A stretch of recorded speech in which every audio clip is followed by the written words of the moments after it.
will not be here this evening. Council comments? Any other colleagues have comments? Councilmember Clay.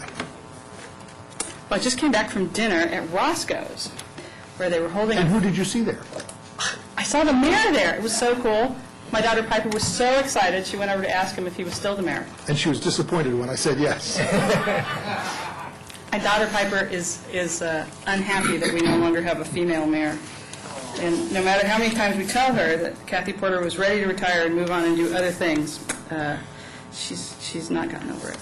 Anyway, the mayor was there, and County Council member George Leventhal was there, and some of the folks some of the young kids who I think I recognize maybe as graduates of the Young Activist Club, coordinated by I think Rob Valente and some other folks, were there to talk about what's happening in Haiti. And they partnered with Roscoe's, one of our local businesses, and Save the Children, which is an international nonprofit group, to provide some more assistance to the families there in Haiti. So I went and had a good time with my family and saw many family and friends there. It was a good time. And I'll just mention a couple things. I wanted to congratulate the Tacoma Park Play Committee for the Play Day on Saturday at Tacoma Park Middle School.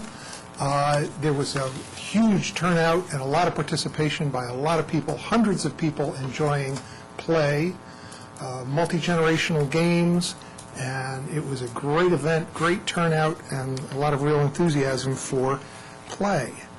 And linked to that, I also wanted to remind folks that we have an opportunity to join the Let's Move Cities and Town effort that is being spearheaded by the First Lady, Michelle Obama, and I've got some more information on that. I just wanted to note briefly that if we would decide to do that, we need to take action over the next 12 months in each of 4 areas, and those areas are to help parents make healthy family choices, to create healthy schools, to provide access to healthy and affordable food, and to promote physical activity. And I think we're doing a lot of those things already, so I'll talk with my colleagues and the city manager about what it might take to get us enrolled in that effort.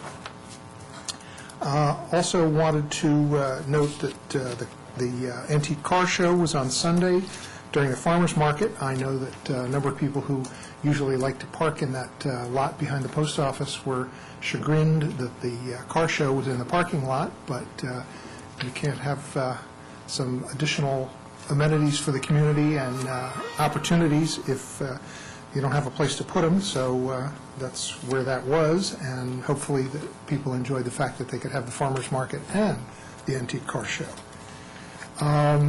And then the final thing I just wanted to mention was to make sure that people are aware of the current effort by the EPA and the various states and the district to implement Chesapeake Bay cleanup, and it's becoming mandatory rather than the model that was going before, which was not mandatory but voluntary.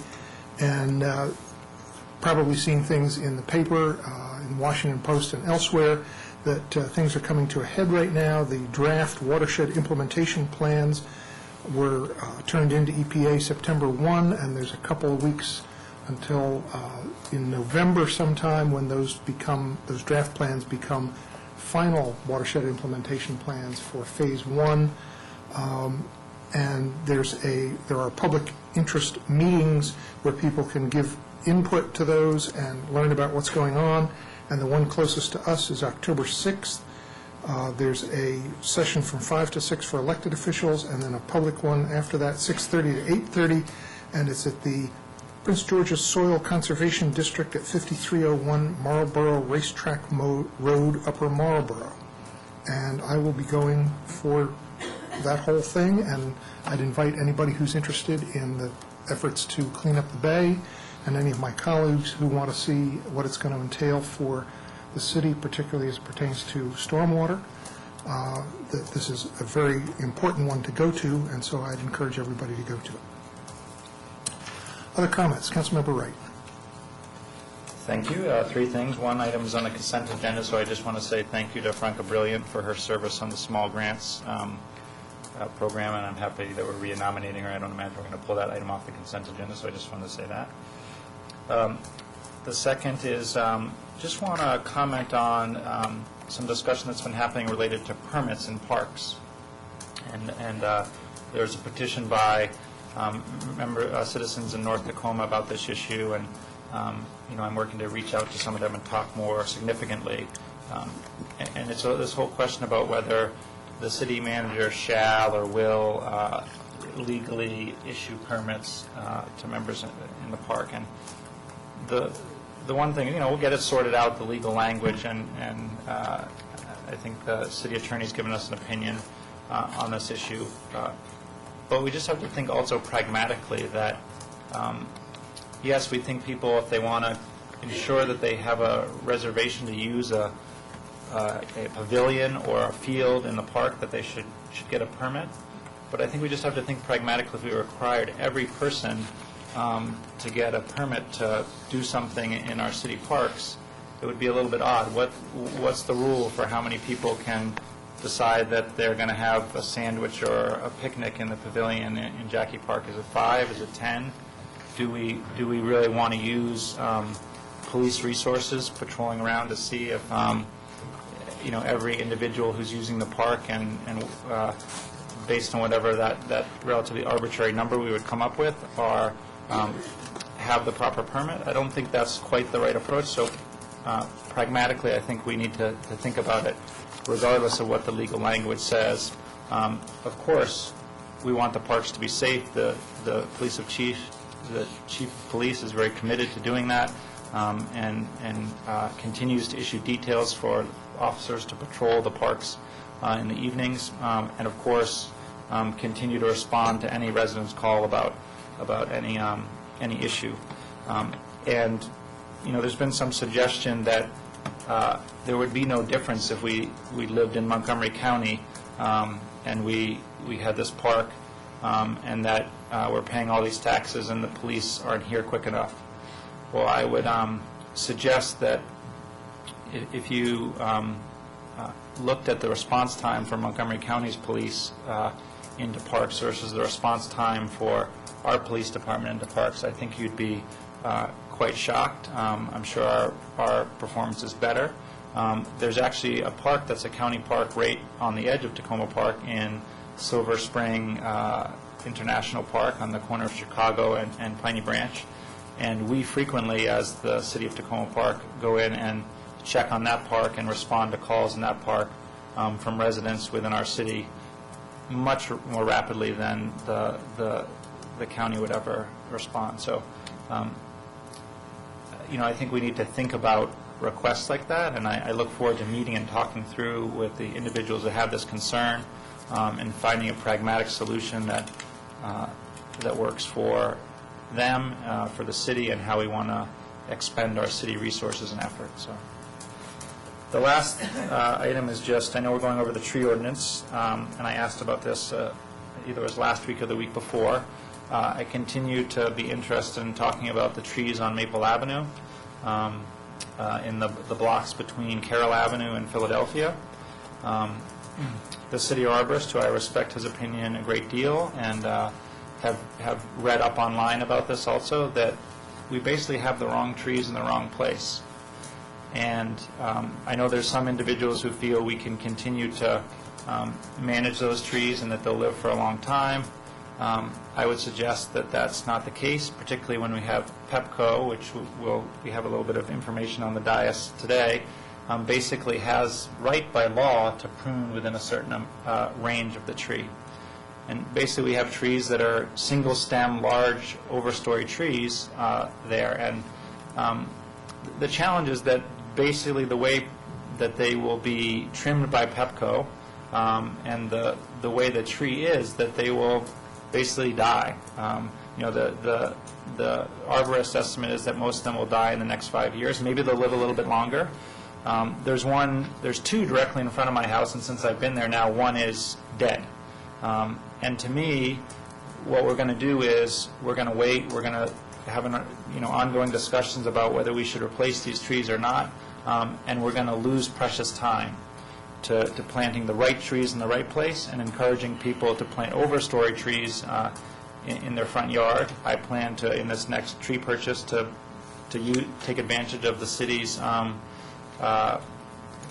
very nice tree purchase where you can get a good quality tree. You can select from a range of trees, including overstory trees, for an incredibly reasonable price and have it planted in my front yard so that it can grow and prosper. And when I'm much older, maybe retiring, it'll then be a 30 or 40-foot oak like there are in my backyard or in other people's front yards along Maple. But if we wait with the trees that are under the power lines, they will slowly die, and we'll be behind on trying to get the right trees in the right place.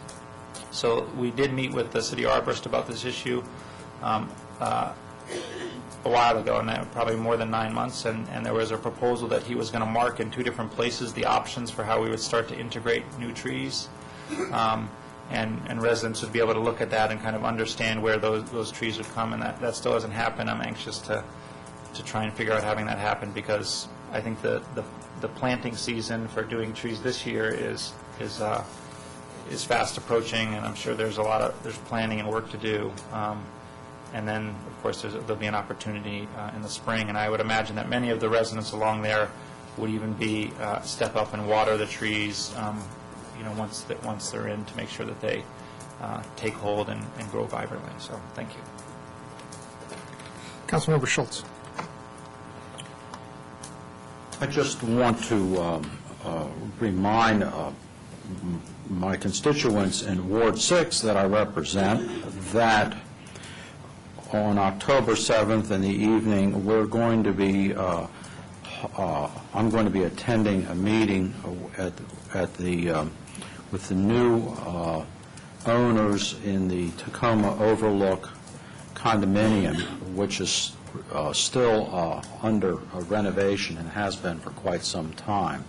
This is the tall building that stands directly behind the recreation center. It had been a rental building for many years, and Tenacity bought it a few years ago and basically emptied the building of every occupant and has remodeled it from the inside and the out.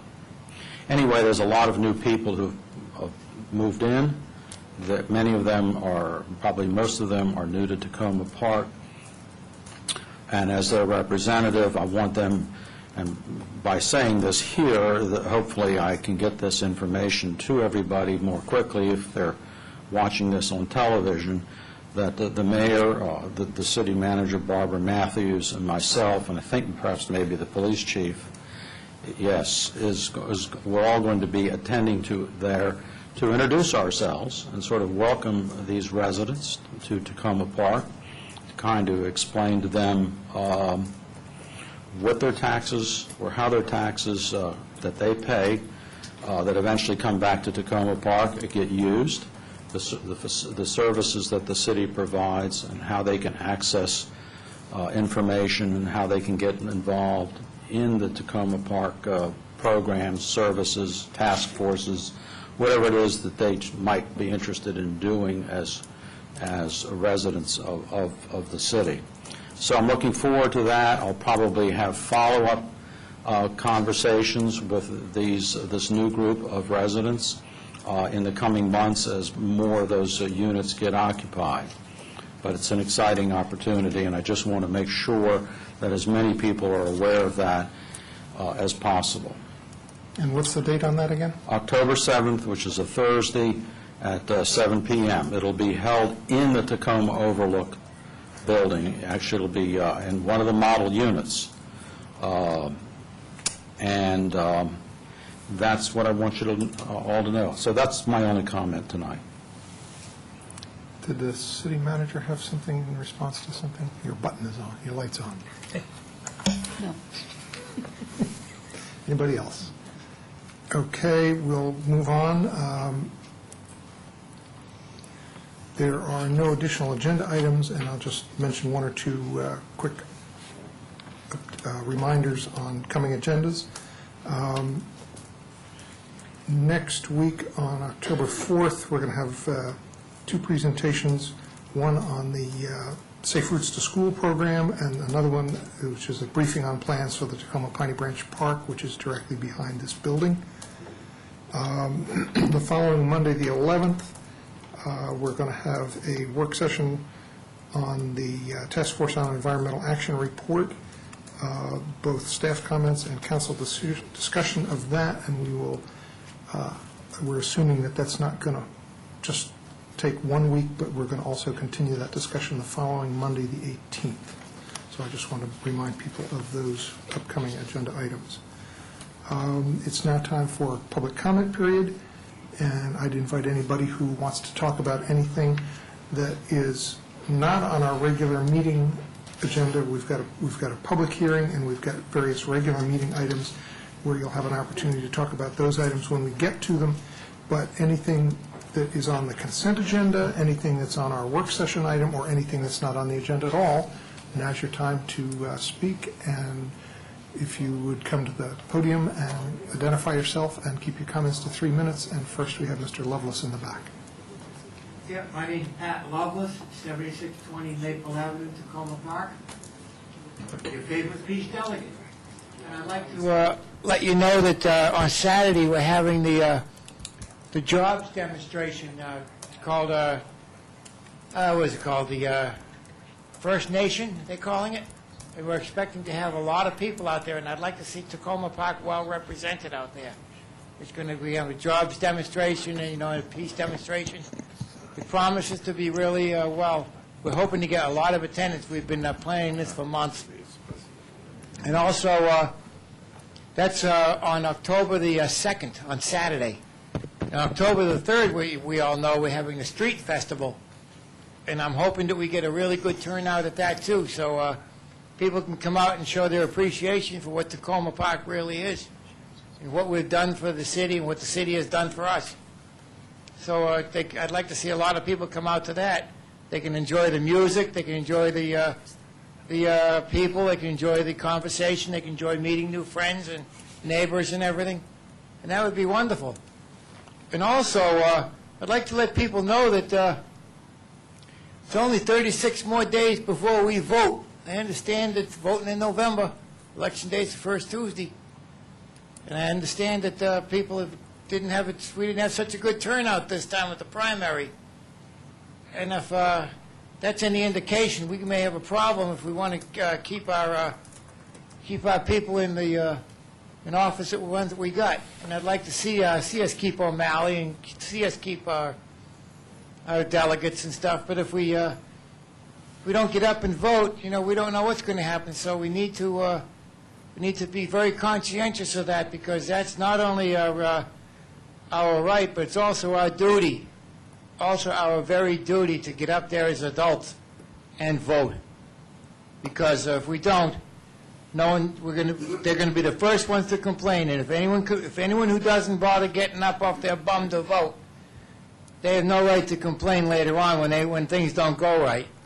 If they don't get what they want, then it's their own fault. They don't get up and vote. What can you expect?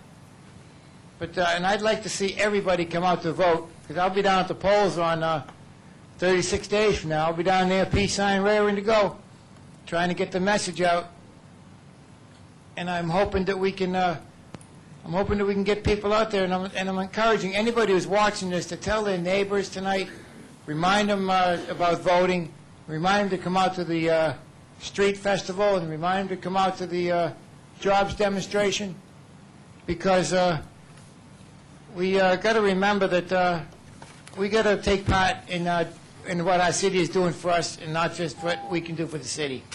Thank you very much. And remember, peace. Thank you very much. All right. Thank you, Mr. Lovelace. Love it.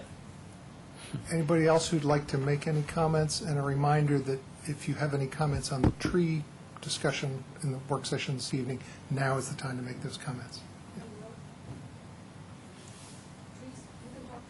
Mm-hmm.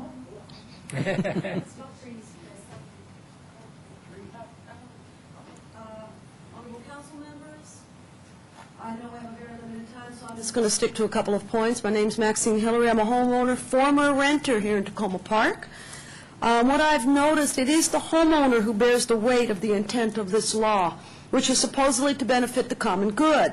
So why is it, while the homeowner is persecuted for trying to manage the safety of his or her property, the apartment owners are allowed to keep everything from, toilets and TVs and dead couches all around their property? So while we're talking about the common good, I know right where I live, I am around apartments where every single day there's toilets and shopping carts and dead couches. I notice the apartment dwellers throw trash into the very same woods that we're supposed to be protecting. I live on Sligo Creek Parkway.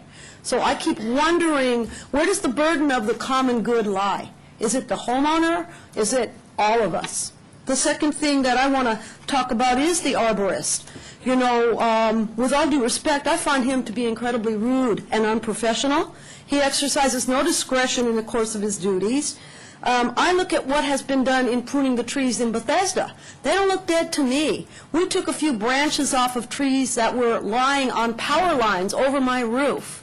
And I'm being told the tree is dying and we need to plant 2 trees instead. Well, the tree has got more branches than I've ever seen. It's hardly dying. I think there needs to be a way to revisit this. The other thing that I notice is that if the standard was consistent with the rest of the county, perhaps we might be eligible for the tree planting assistance the county puts down, because we are not eligible for it. And when I looked at the price of the Tacoma Park assisted trees for purchase, I didn't find them all that reasonable for everybody. They're certainly not in the bracket that I live in and in the ward that I live in. So I'm looking at, why are our standards so much more strident? I got millions of trees. It's almost as if we need a trust fund for every acorn that drops. Finally, I'm appalled that a homeowner can be penalized for trying to manage the trees on their property consistent with the intent of our Constitution, yet the City of Tacoma Park violates federal law, which requires that residents of our county be here legally. The 2 laws address different issues, and they have different intent. But the notion that tax-paying homeowners can be penalized and undocumented, primarily non-tax-paying residents are protected leaves me wondering where the justice, tolerance, and balance of Tacoma Park really is. So that's all I really have to say. When we talk about tolerance and justice, and we talk about affordable housing, it's not just renters. It's the mid-level homeowner. It's the single homeowner. So, I really think we need to extend all of this all around, because it's really out of balance around here. Thank you. Thanks for your comments. Anybody else like to comment?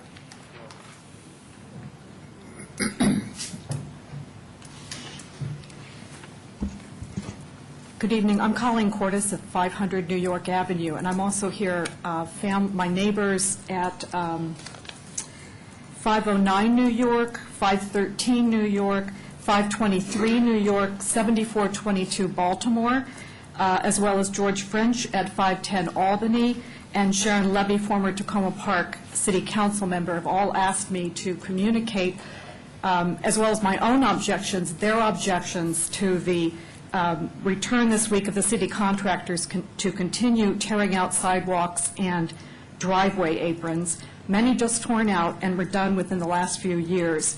This is the work that's being done by the Speed Camera Fund. It's just come to our attention that this work appears to represent multiple violations of the city's own municipal code, Title 12, for work proposed within 50 feet of an urban forest tree. We object to this work going forward without an emergency halt for further review by the City Council and a new process that observes the requirements and the community standard that are set forth by the city's own code. Coming at the end of a summer drought, as the head of the Tree Commission has pointed out to me, this is not a good time to add stress to trees in that area, many of which are doing their best to fight off borers and bark beetle borers and things like that. Our concerns include the stress this project will cause to so many of our major urban forest trees that have trunks within less than an inch, many of them just a few inches, to within a few feet from where the sidewalks are. The wasteful spending, because the sidewalks and the disability access ramps in many cases were repaired just 2 or a few years ago, and the fact that the work plan also threatens at least 2 of our neighbors' retaining walls and one neighbor's very fragile old water pipes. And this neighbor's driveway apron was already redone by the city twice in the last few years. There seems to be no priority in this work plan for taking care of the sites in the city where there is a real problem with disabled access or other urgent needs for pedestrian safety or traffic calming. Instead, the city's just sweeping through neighborhoods, and it's doing so without following the requirements that the city has imposed on all property owners. No exceptions listed in the city code for the city itself, which is the major property owner in the city, to seek a tree protection plan permit. And if you read Title 12, there are lots of things that could be in a tree protection plan permit. Then there would be it would have to be publicly posted for 15 days. Any neighbor with adjacent property could appeal to the tree commission, which would have to have a hearing, and there could then be a decision by the tree commission. So there's an entire process that the city is in violation of not pursuing. I called the city attorney, as Daryl Brathwaite suggested I do.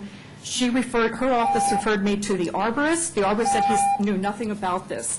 So again, we object to this work continuing, and we know the city council is the group that approved it and is the only one who can halt this work and address these violations and protect these trees like our own trees would be protected if we propose this work. Thank you.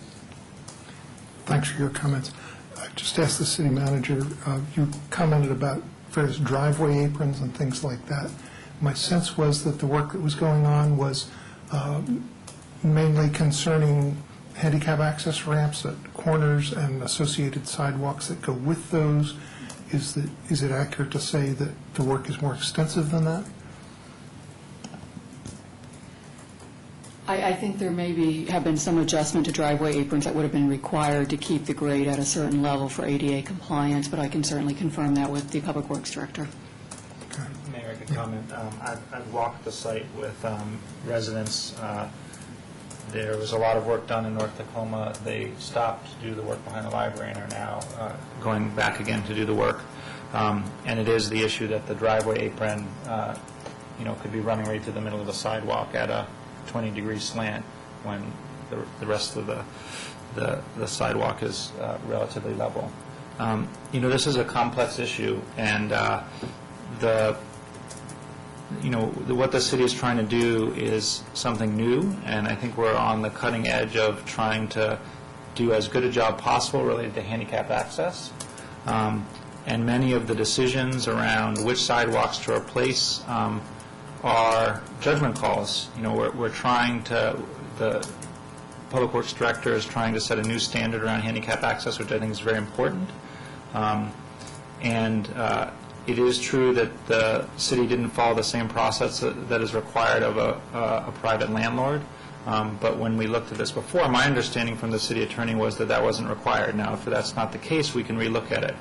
The city arborist, just to be clear, was engaged in every single one of the markings and decisions about the sidewalks that would be torn up and replaced, and in essence creates a work plan, a tree replacement work, not tree replacement work plan, but a work plan for the work done around each of those trees. I know people have differences of opinions about whether the arborist is recommending the right thing. I'm not a professional arborist, he is, so I tend to defer to him on that. The issue is that we're trying to make the sidewalks as handicap accessible as possible, while continuing to maintain the wonderful tree canopy that we have. And there is, in each of these cases, there's very specific plans around what needs to be happening when the sidewalks are removed, and the sand that's put down around the roots and that sort of thing. So I would again encourage people, if we want to take another walk around, we're happy to do that. But sometimes there's a disagreement about the approach on these things. Thanks for that clarification. Are there more comments? I'm Mary Pat Wygan. I live on the corner of Baltimore and New York. I've been there off and on since 1934. I'd just like to say that as far as handicap access goes, The existing availability of it now is fine. There's no need for it to be changed, there's no need for it to be improved or altered in any way. I spend a lot of time on the front porch. The big need there is for the traffic. But as far as handicap access goes, it's fine. There's no wheelchair access required because there's no wheelchair traffic on that stretch. Up by the college, yes. Down in Baltimore and New York, no. Now, any time that the city has come up there, they've made more of a mess than they've made it good. They put a 6-inch curb in front of my garage, and then they put a 6-inch curb in front of the upper level off-street access parking.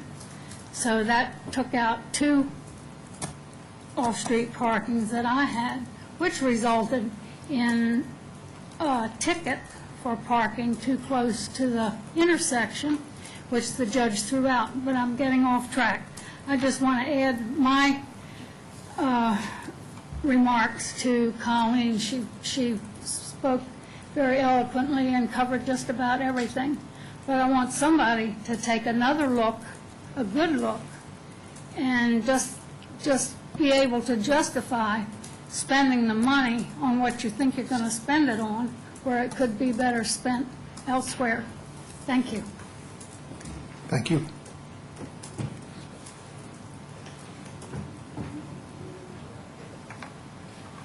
City Council, my name is John Rogers. I'm at 7425 Baltimore Avenue. I'm here to talk about the tree issue in North Tacoma as well. I want to reiterate some of the comments that my neighbor Colleen Court has made and that my other neighbors made. The trees in North Tacoma right now are facing significant stress. I have lost 3 trees in the last 4 years. Each tree is about $2,000 that I have to pay for it to go. And I've just lost more. My next door neighbor to the south's tree has gone. They're going to lose a tree.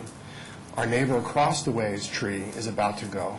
And the Butlers have the finest stand of white oak that you're ever going to see. They just had a brand new sidewalk put in not 2 years ago.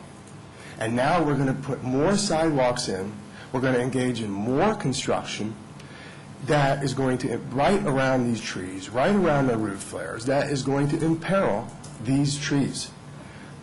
I want to tell you, you have a conflict in your code and the interpretation of the code. You have the tree requirements, and you believe you have the ADA requirements. I'm not sure that I follow and agree with the assertions you made about the ADA and ADA compliance that you have right now. You have to, as I read the city code, when you disturb and start picking at the areas around trees and urban trees, you have to conduct an assessment. I'm not aware of an assessment. Maybe it's been done. You have to post it.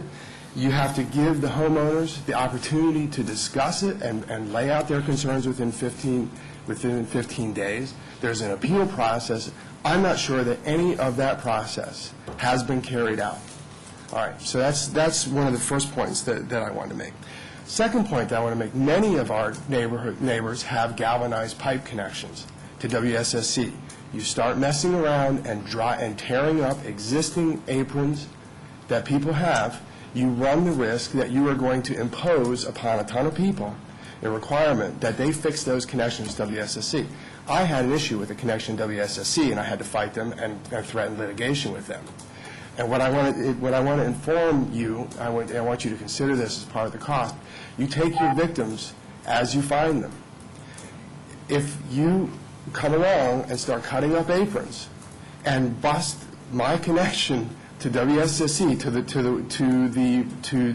the water, that's going to be a cost that I'm going to think very seriously about making sure is imposed upon the city. I hate to do that and say that, but it's a lot of money, and I've spent a lot of money trying to save my trees and keep my driveway in good order and everything else, and I really hope that we take another considered look at this issue before we undertake this process. Thank you very much.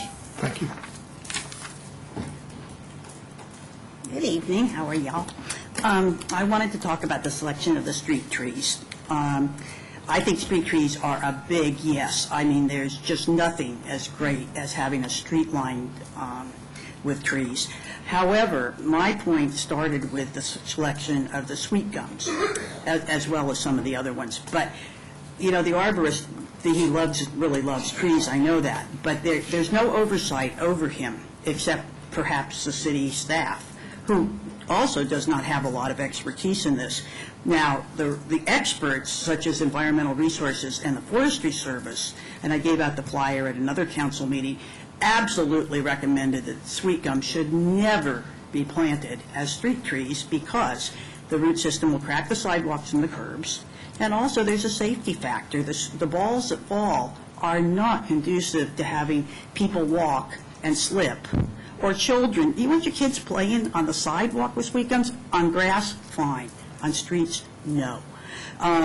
So I really suggest that you yield to a higher authority, such as the Forestry Service or the Department of Environmental Resources on this. I loved seeing Section D of the memo, and I think that's wonderful. But again, the staff doesn't have the expertise.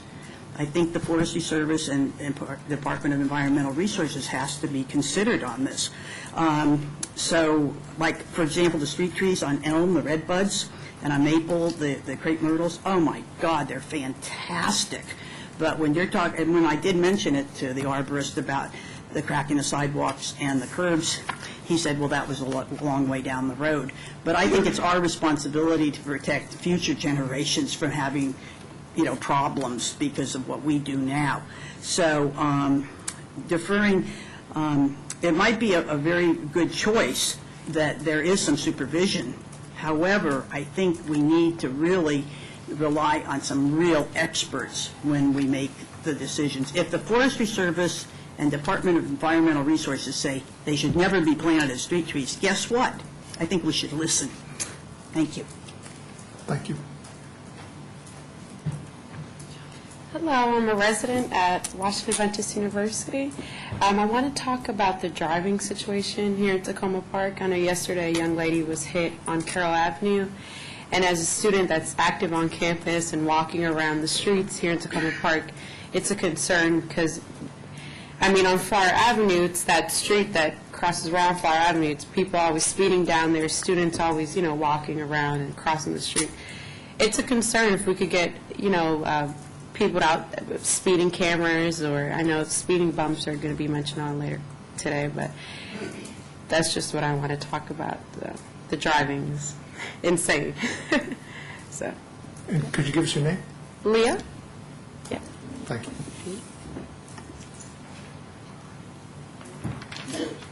I'm Patty Butler. I'm on the corner of New York and Baltimore also. I wanted to echo what Colleen and John and Mary Pat said, but they also probably wasn't aware of this, except my mom, Mary Pat, that they already damaged our tree the last time they put a new sidewalk. And that's right at the corner of Baltimore and New York. And they already damaged it with their truck the last time. That's all I wanted to say. Thanks.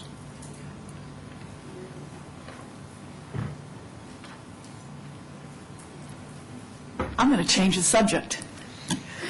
Kay Daniels Cohen, Sherman Avenue, president of the S.S. Carroll Neighborhood Association and unofficial member of the Emergency Preparedness Committee.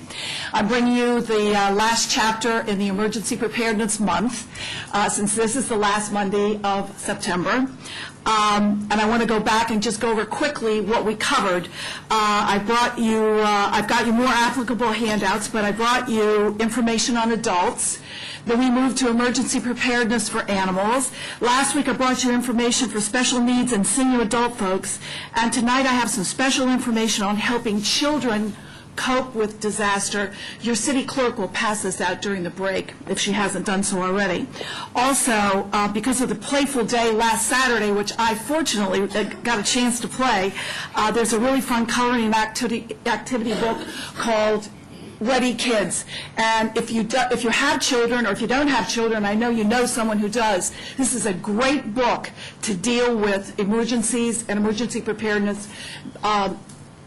Be ready, make a kit, have a plan, make a kit, be informed. All of that's in the coloring book. We're very fortunate, actually, third thing, yikes, I'm losing my own notes. The third thing is there's Tacoma Alert, and this is a document that will show you and any of your constituents how to get connected to Tacoma Alert. We actually are very fortunate in Tacoma Park in the city to have Chief Rakuchi's assistant, Kathy Plevy, who sends to all the listservs any alert that comes from Montgomery County. We actually, if you're on a list today, you got an alert about the possibility of flash floods. So that's a wonderful plus for all of us in the city. These types of things hit, it's most important to have a plan, have a kit, and be informed. Secondly, the Emergency Preparedness Committee is partnered up with Montgomery County's CERT program, and CERT means Community Emergency Response Training Program. This is one of the first times we've offered a down-county program. We had 35 people respond to actually take the training. 15 of those people signed up, and this is a very intense 24-hour training. It takes a long time to get the certification. So to have 15 out of 35, we did pretty well. And it's being offered, our committee got the places being offered. It's offered at the Cecil Saxon American Legion on, actually, Fenton Avenue, Post 41. The Tacoma Park Emergency Preparedness Committee, I'm going to do this fast, will also have a table at the Street Festival this Sunday, October the 3rd, on the corner of Tulip and Carroll Avenues. So please stop by and see us, pick up some of our incredibly helpful information. All of this activity has been orchestrated by our chairperson, Wolfgang Morgner, along with the support from a very active committee, and we thank him for his diligence and his leadership.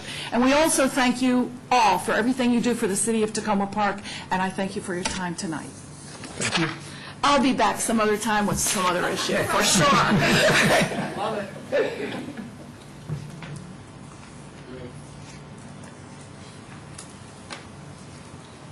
Hi, I'm Catherine Tunis, and I'll try to stay to 3 minutes. Maybe you can indulge me a little bit. As some of you know, most of you at the dais know, I have a master's degree in forestry, and I have volunteered for the city for 17 years as most of that as chair of the Committee on the Environment. And I can tell you that with every interaction I've had with this arborist, he is very technically competent. He knows what he's doing. He cares very much about the trees. I have not seen him exercising poor judgment as I have with maybe prior employees. So I'm going to try to go through the memo with the staff comments in here, and most of them I agree with. There's a question here about if there's should a citizen be allowed to appeal a disagreement about a tree replacement plan? No, I think not. The tree replacement is only for a very small percentage of a healthy tree that is allowed to come down. The maximum is 3% of the basal area of the tree, and that's an extremely small amount, and so I think that should not be allowed to be appealed. The fee as well, again, that's a very small percentage of the tree that you're being allowed to remove. There's no replacement for hazard trees or dead trees, only for healthy trees that are being allowed to be removed. And I think that the amount of the fee needs to be commensurate with the loss of ecosystem services of that tree that is being being taken down. There's a question here about allowing people to make a donation and take a tax deduction for that. I disagree with that as well. It should be a fee. They should be bearing the cost. It's only a small percentage of the cost of the ecosystem services that they're taking away from the community, so that should be a fee. I also, in terms of the staff comments about a 501c3, there's no need to set up a 501c3 if people want to make a voluntary contribution to the city for tree purposes or for any other purposes that they want to do. If they want to allow the city to buy recreation equipment or whatever, you can make a voluntary contribution to the city. You can deduct it exactly the same way as you would any other charitable deduction. And there's no need for a 501c3 for the city. But again, the fees are fees and contributions are contributions. The solar panel, we have looked at this quite a bit. We did a study in 1999 in the city of Tacoma Park where we had a weather station and a treed backyard and one a mile away at Langley Park. The temperature in the summer was 12 to 14 degrees cooler in that backyard because of the trees, and even 2 to 3 degrees cooler at night. There's a lot of services coming, and there's been a number of analyses that I looked at when we had this tree issue before the tree commission recently, where a guy wanted to take his tree down to put in solar panels. And I did a lot of research and wrote this letter to the Post because I thought it was just appalling to have that debated in the public forum, where it's sort of like, oh, look at this nice guy, let him take this tree down, where, no, that's not it. It's not the point. It's the point of the services that the trees are providing to the community. And even if it is somewhat neutral for an owner, which is going to be a rare case, it's going to be a case-by-case situation when you do those calculations, if you consider the loss of services to the immediate neighbors, it's always going to be a negative pretty much for solar panels. You just don't do that. And I'd be happy to give council more information on that if they want to. I do have the letter on my laptop. Okay, thanks for your comments. Very quick, credit for future. Yes, I think it's better to have trees that are native to the site growing there, so I would urge council to consider that. Although acorns growing accidentally, I don't like that word accidentally, because that's the purpose of the trees, is to reproduce themselves. I agree with the D, planting of street trees and allow citizen input. Again, rely on the expertise of the arborist to come up with some selections for that, and then allow people to vote on it if they want to. A lot of people want elms on Elm Avenue. I can see the validity of that. The disclosure. Can you get us the rest of your comments in writing? I'm sorry? Can you get us the rest of your comments in writing? If you want to. Thanks. Sure. Appreciate it. Thank you.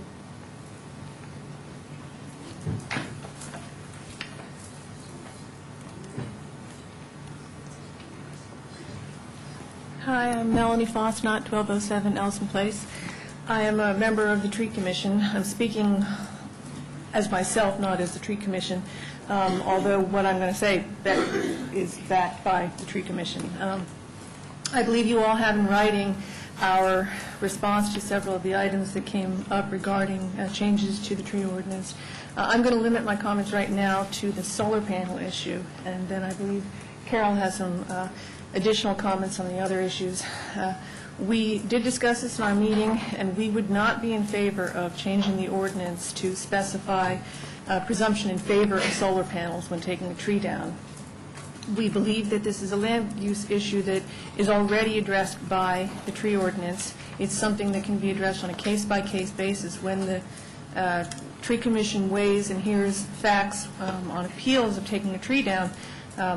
Certainly, sustainability issues are going to come into the record and are going to be part of the consideration. There are very clear criteria that we weigh in evaluating whether somebody's appeal is going to be upheld or denied.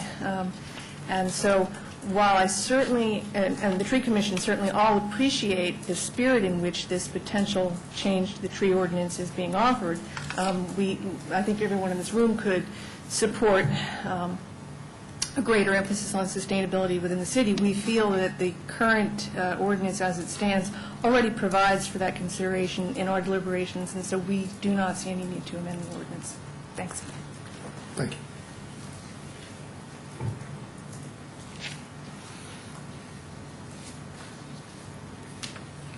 Hi, I'm Carol Houghton, 101 Sheridan Avenue, and Chair of the Tree Commission. Yes, we are very much opposed to modifying the tree ordinance for the removal of solar panels. I just wanted to emphasize that trees provide a number of ecosystem services in addition to energy conservation. A lot of people are focused on global warming as a major human impact, but they are not considering other human impacts such as destruction of the marine ecosystem, water pollution, air pollution, loss of soil, stormwater management, and trees provide all of these positive ecosystem services, whereas solar panels do not. And I also wanted to endorse several other proposals.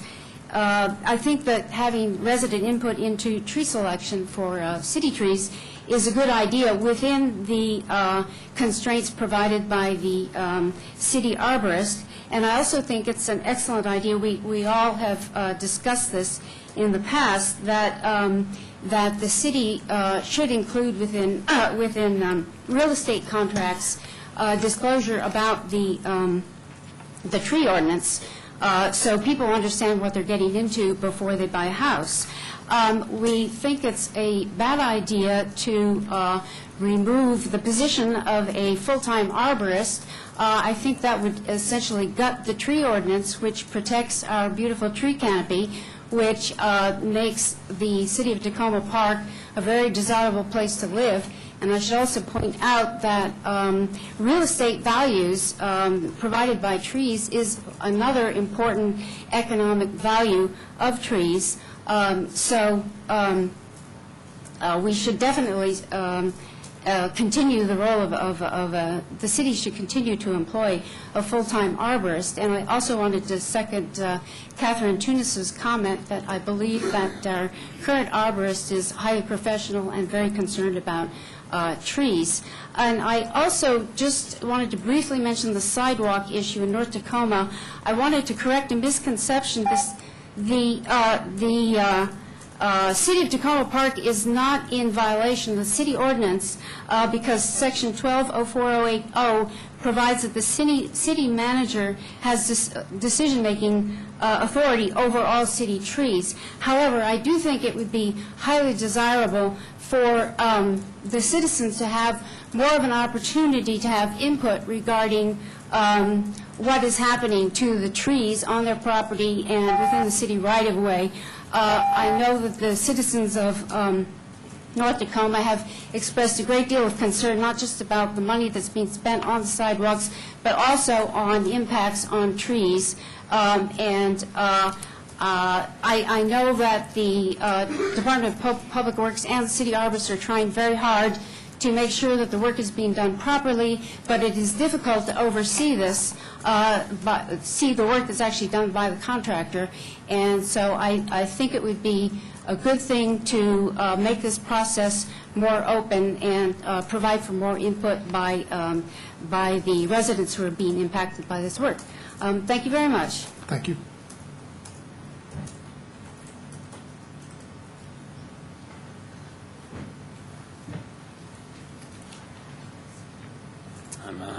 Sajivan Eklay Khalsa, 6719 Conway Avenue. I'm here speaking about the tree proposal, and I mostly want to bring up, thanks for addressing these issues of the conflict or perceived conflict with the arborist and the policy, and that I would encourage the council to find some compromise solutions that help look for these win-win situations where we can maintain the trees but also promote renewable energy, including earning replacement credits for if a tree does come down and for whatever reason, that if you're putting in solar, that does help mitigate some of the negative benefits. So would adding rain gardens or any other thing that helps replace the ecosystem benefit of the loss of the tree. So I think those should go towards the replacement credit. I also think the city, through policy and also leadership, can champion things like community or cooperative solar installations on public buildings, as well as make sure things like the new Public Works building has a roof that is ready to accept solar when and should we have the funds or the community investment dollars to do such solutions. We should also be exploring using the new and existing roofs that are available at Tacoma Park Elementary School, Piney Branch Elementary, and Tacoma Middle School. There's a lot of places where we can put some solar without putting a conflict and a stress on trying to take trees down to accommodate them. Thank you. Oh. And if you're finished with the jobs gathering on Saturday, there's a third annual Tacoma Area Green Homes and Gardens Tour, which will showcase both green ecosystem benefit, trees and gardens, and renewable energy and things that people can do in their own homes. That's Saturday, October 2nd from 11 to 5, as well as the 20th annual Regional Solar Homes Tour. If you want to take advantage of seeing local ways that people are helping reduce impact on the environment through their homes. Sachivan, how many homes are in that tour? In Tacoma Park, we're going to have about 10 homes and half a dozen points of interest.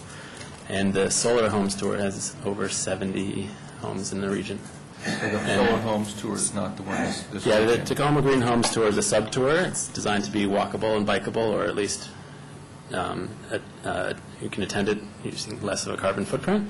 And the Regional Solar Homes Tour goes all the way out to West Virginia, up to Baltimore, out to Annapolis, and around the D.C. area as well, down to So if Virginia. someone wants to do the Tacoma tour? Yes. How much time should they allocate to do those 7? Did you say You 7? could do one house if you want.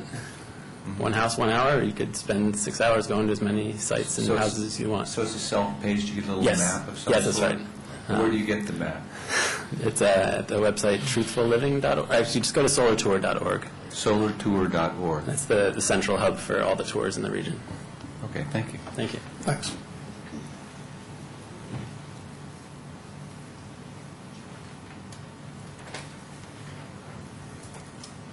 Good evening. My name is Patrick Earl. I live at 231 Grant Avenue, and I'm not sure, I've submitted suggestions already, and I'm not sure They're in the packet. they're in the packet. So I just wanted to summarize a few things before we go into the working session later, which I understand there is no public comment. I'm not sure. That's right. Okay. So first, two suggestions for the tree code. I believe that the tree code should include an appeal process for the replacement requirement when removing a tree. The way it's set up now, the arborist is the judge and jury. There's no process if you feel like your tree has been rated or overrated. With the tree that I removed to put in my solar panels, there was a 26-inch diameter branch that was extremely hollow, and according to a study by Maddock and Breller in 1994, they would have determined that this branch was in critical state of failure, or prone for failure. And I'd invite the arborist, I'd invite all the city council to come up and see the branch cross-section that was removed, and I'd invite the arborist to comment on that. But I feel like I removed a public hazard, and I was told that because of the diameter breast height, I had to plant 23 trees in the city. I also think that there has to be some type of maximum tree replacement, and that can go into a whole other thing. Also, I think that the new hire fees for the arborist services should be eliminated. I've seen my taxes in the city increase by 50% in 6 years to over $2,400. I now have to pay the city $50 if I want to plant a 4x6 garden area or put in a flower garden, okay, because he has to do a tree impact assessment. Or, I think that that's only going to encourage citizens to avoid seeking the advice of the arborist, which I do respect. And finally, on the issue of solar, I want to be clear that I'm not advocating taking down the tree canopy in Tacoma Park. I support it. We love the trees here. However, I think there is room for solar and trees. I think everybody here can recognize that the weather this year has been one for the record books. We have now, is that we have 30 seconds.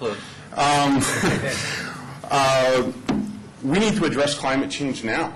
And, when you look at the pollution prevention of my system, it doesn't even come close to the benefits of a single tree. And again, don't get confused with my system with the entire tree canopy.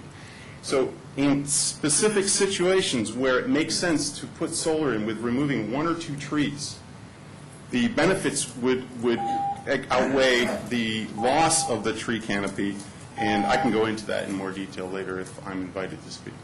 Thank you. Thanks.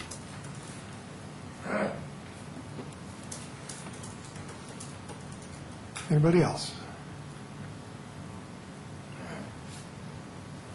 Okay, we'll bring public comment period to a close, and we'll move along to the city manager's comments.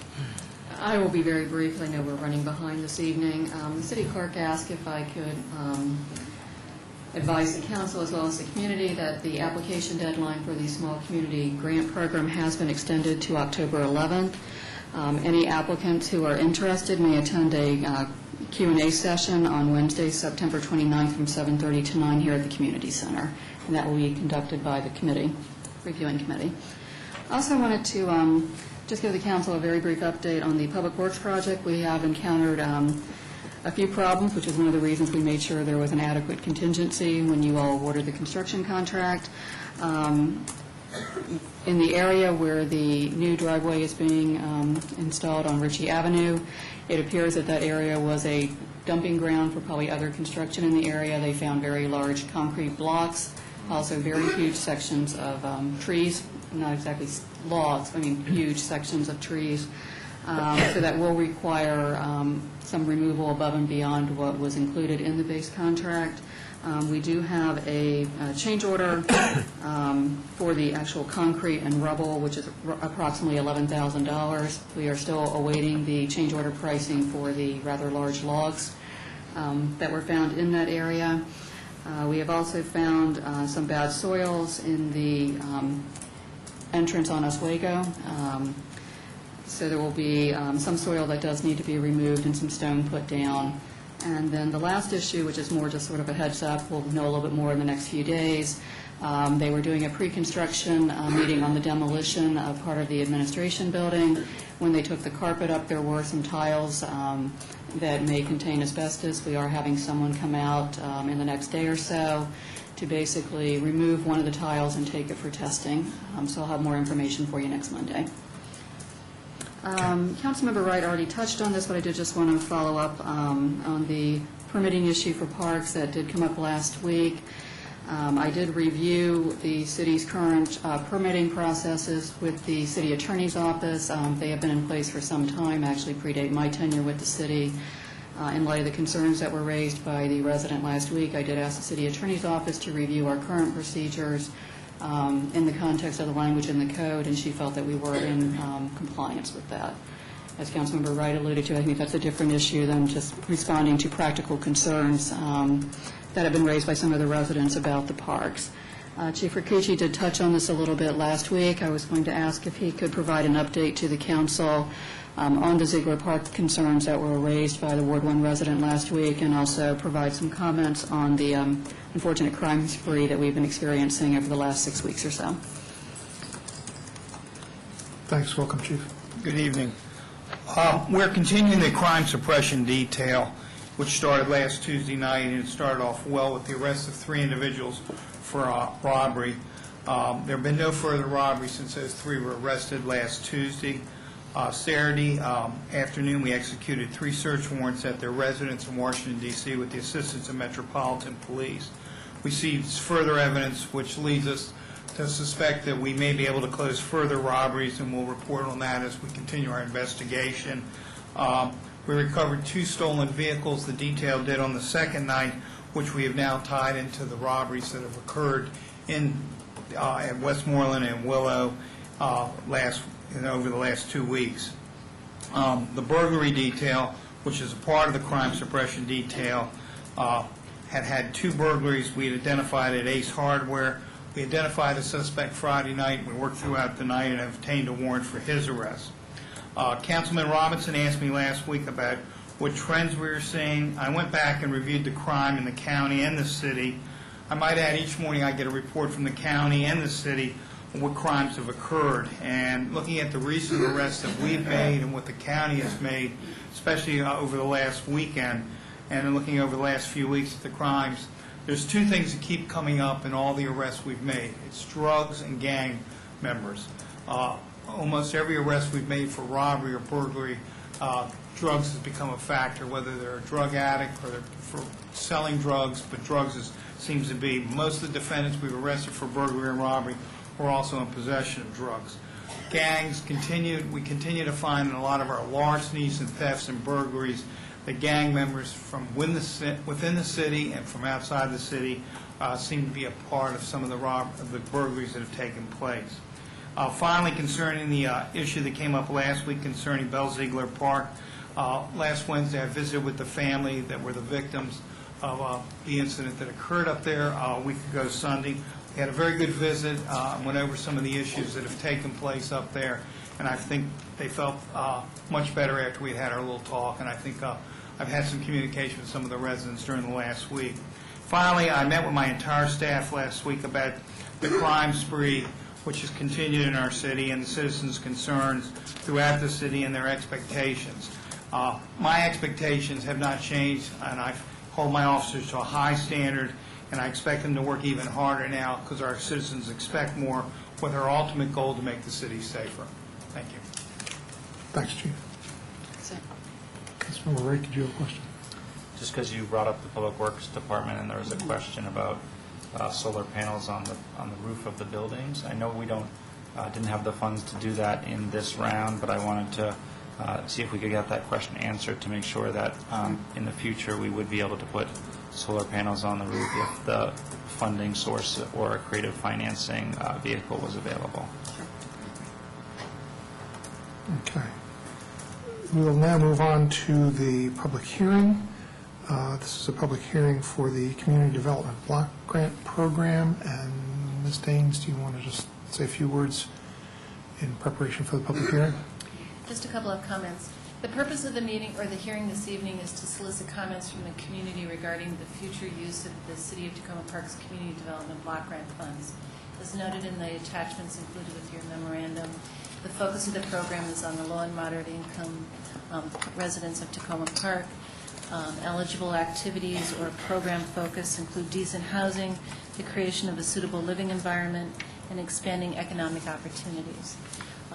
If you're interested in past projects that have been financed with Community Development Block Grant funds, there's a list. It's fairly comprehensive for the last 10 years on page 10 of the memo. The comments that are collected during this hearing will be considered by the council later in October when we present to you the recommendations of the review committee for future projects. And I believe the tentative date for that is October 11th. Yes. Did the deputy city manager go over to see if there was anybody signed up on the sheet? Nobody? Would anybody like to testify at the public hearing on the Community Development Block Grant Program? Okay. Seeing none, we'll bring that public hearing to a close. Oh, yes? Sure, sure. I guess I would If you just identify yourself again for the record. Colin Cordes, 500 New York Avenue, Ward 1. And I guess I would just wonder if the council could encourage the, maybe a focus on countering gang activity through more positive, constructive programs somehow. So I would just suggest that that might be an area to focus, attention on. Good, thank you. Anybody else got any thoughts? Okay, now we'll call the public hearing to a close. And if anybody later decides you have any thoughts on that, you can contact Sarah Daines at the Department of Housing and Community Development. Okay, we will move on to the regular meeting agenda. And the first item on our agenda is a resolution requesting a change to state law regarding sale of beer and wine in Tacoma Park, requesting Montgomery County Class B off-sale licenses for restaurants and Class D licenses for bars and restaurants, and to request veto authority. And the deputy city manager has a few things that she wants to go over. Good evening. Yes, I wanted to highlight some of the information that I confirmed and learned today. It is represented in the salmon sheet, providing additional or revised information. The question had to do with, could a business that didn't really have kind of a restaurant type of activity get a Class D license very similar to an activity, basically just a carry-out store.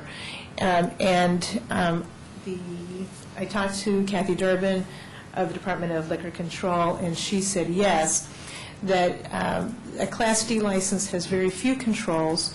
It's not traditionally been heavily used in Montgomery County because a carry-out market or a supermarket tends to use a Class A license. It's a little bit cheaper, only about $150. So it's, none of the prices for the licenses are very high, but there is a difference there. In other places around Montgomery County where there's a variety of licenses to choose from, the Board of License Commissioners would direct the applicant to what they felt was the most appropriate license. So many carry-out places would be directed to a Class A license. If we did not have, and we do not have, access to a Class A license in Tacoma Park, it is conceivable that a Class D license could be available to any carry-out store that wanted to sell beer and wine to take out. So that is something that's a little bit different than my past understanding. Kathy was mentioning that the Board of License Commissioners doesn't particularly like Class D licenses, and they have worked very hard to make the Class B license a more attainable license for many places. Restaurants that didn't have enough seating, enough room for seating for the old 40 seats that was required for a Class B license, did find a hardship, would try to go to a Class D license. Instead, the Board of License Commissioners took a request to the state legislature to lower the seating requirement, and that was lowered to 30 seats from the 40 seats. Similarly, some of the carry-out places who want to do wine tasting were coming in for changing their license to a Class D license to allow for that.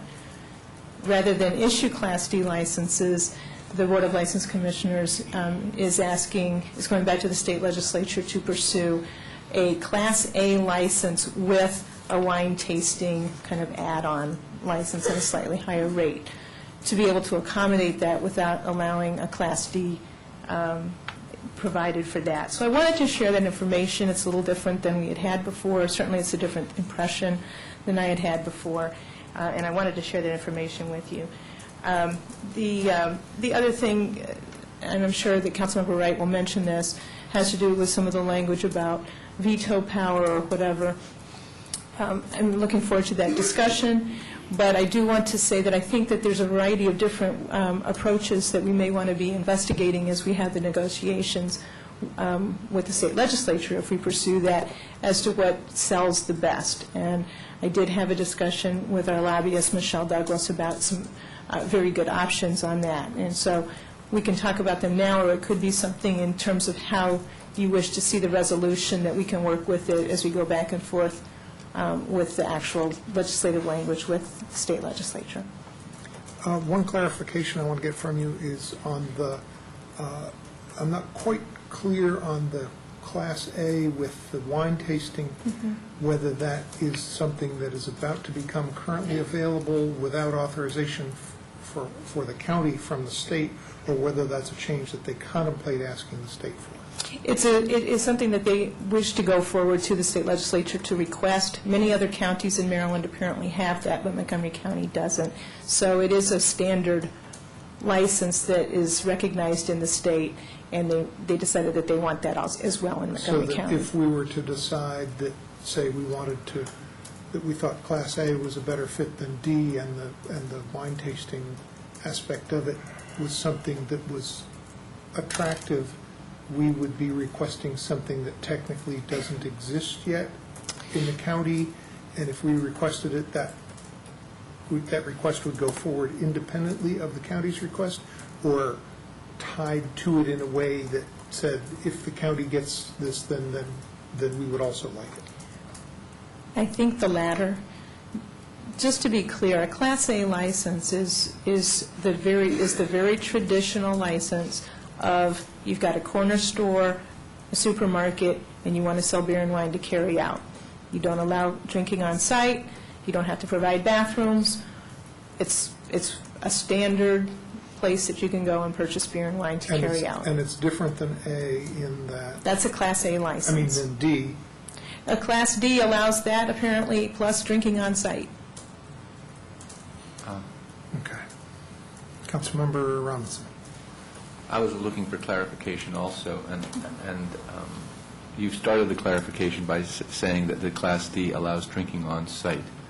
And is that... It doesn't require it, though. Doesn't require, but it allows, and That's it does right. require bathrooms. Class D requires men and women bathrooms. It does not require a certain percentage of food to be consumed, and it doesn't require that you actually consume it on site. Okay. And a Class A, it currently disallows drinking on site. That's correct. But the modification is that it might allow wine tasting. If this change goes forward, and it looks like it would. Would it allow beer tasting also? That's what, I thought about that after I hung up, but I mean, clearly there's an interest in that in many places. Right now, I do know that they are working on some of the language about how do you define it, what is a tasting. So I'm sure that there's some. What's a tasting? Yeah. So I'm sure that there's some. But an A would allow off sale in a grocery store. That's correct. Okay. Councilmember Stevens. Thank you, Mayor.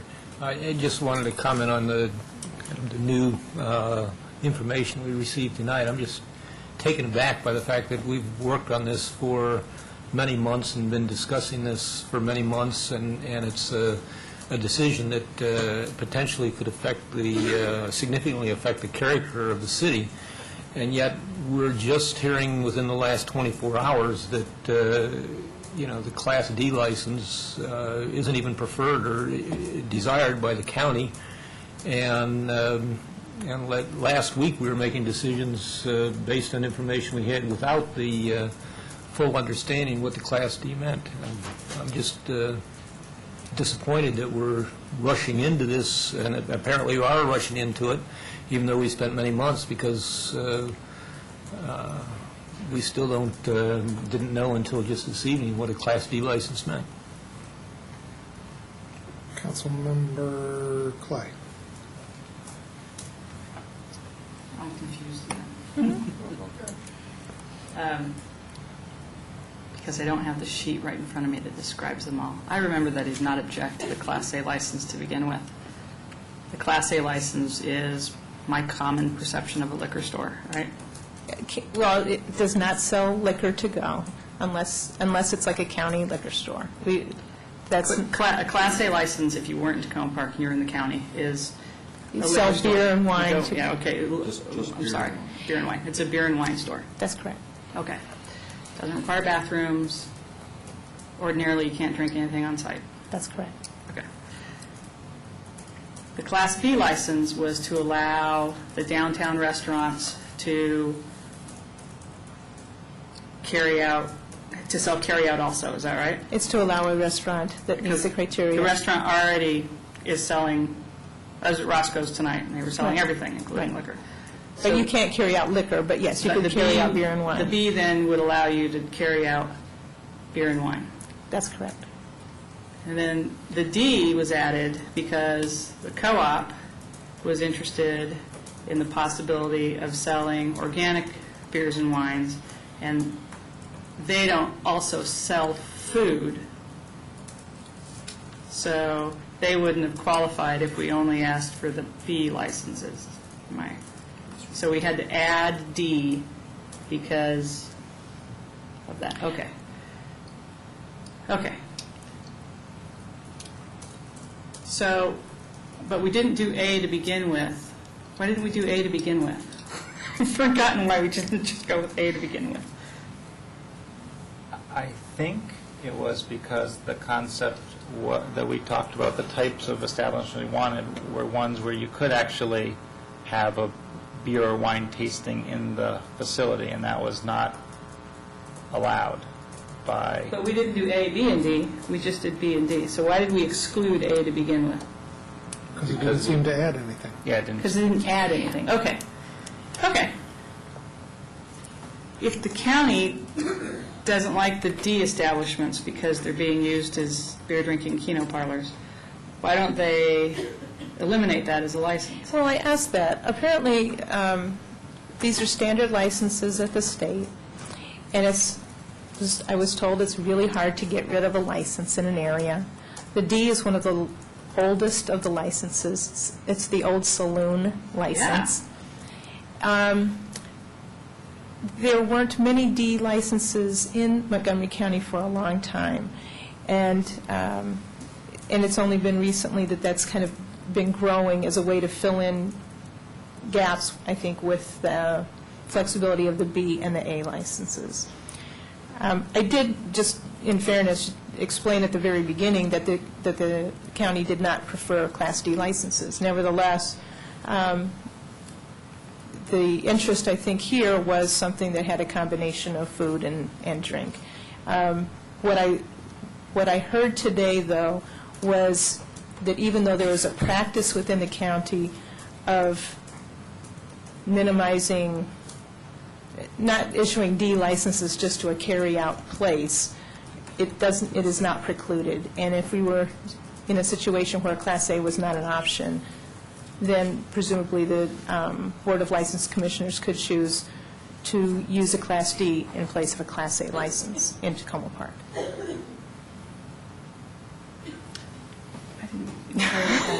So if we, tonight, we said, well, let's change it to B and A, and then for some reason A didn't do what we wanted, the county could turn around and issue a Class D? Did you just say that?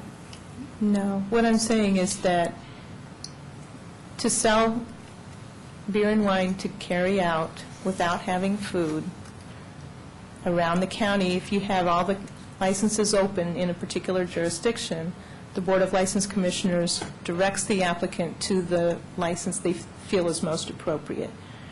Well, they advise them, but does that stop the applicant from... Apparently it does. Apparently they have fairly strong authority about saying, this is what you should have. Then if you apply for the other one, we're going to deny it. Bingo. That's the way it sounds. Okay. However, if there weren't another one to choose from, then the question would be, what would the Board of License Commissioners do? And they may very well say, well, a Class A is not open to you, but Tacoma Park does allow a Class D, and that would work. And so that's a presumption, but that was what I was told today. I see. So since A didn't add anything, there isn't any disadvantage then to doing ABD? I'm just, it's a question, it's not a... I don't know. Okay. Let's keep it rhetorical for the time being. And, well, but, I mean, if that's the point, if there isn't any significant difference. The one thing that I do see related to an A is you don't have to have a bathroom. Right. So you could get more corner stores, and I know this has been, I know Councilmember Siemens has many concerns about this issue, but it would make it even easier for someone to sell at a corner store beer and wine, to get that class of license.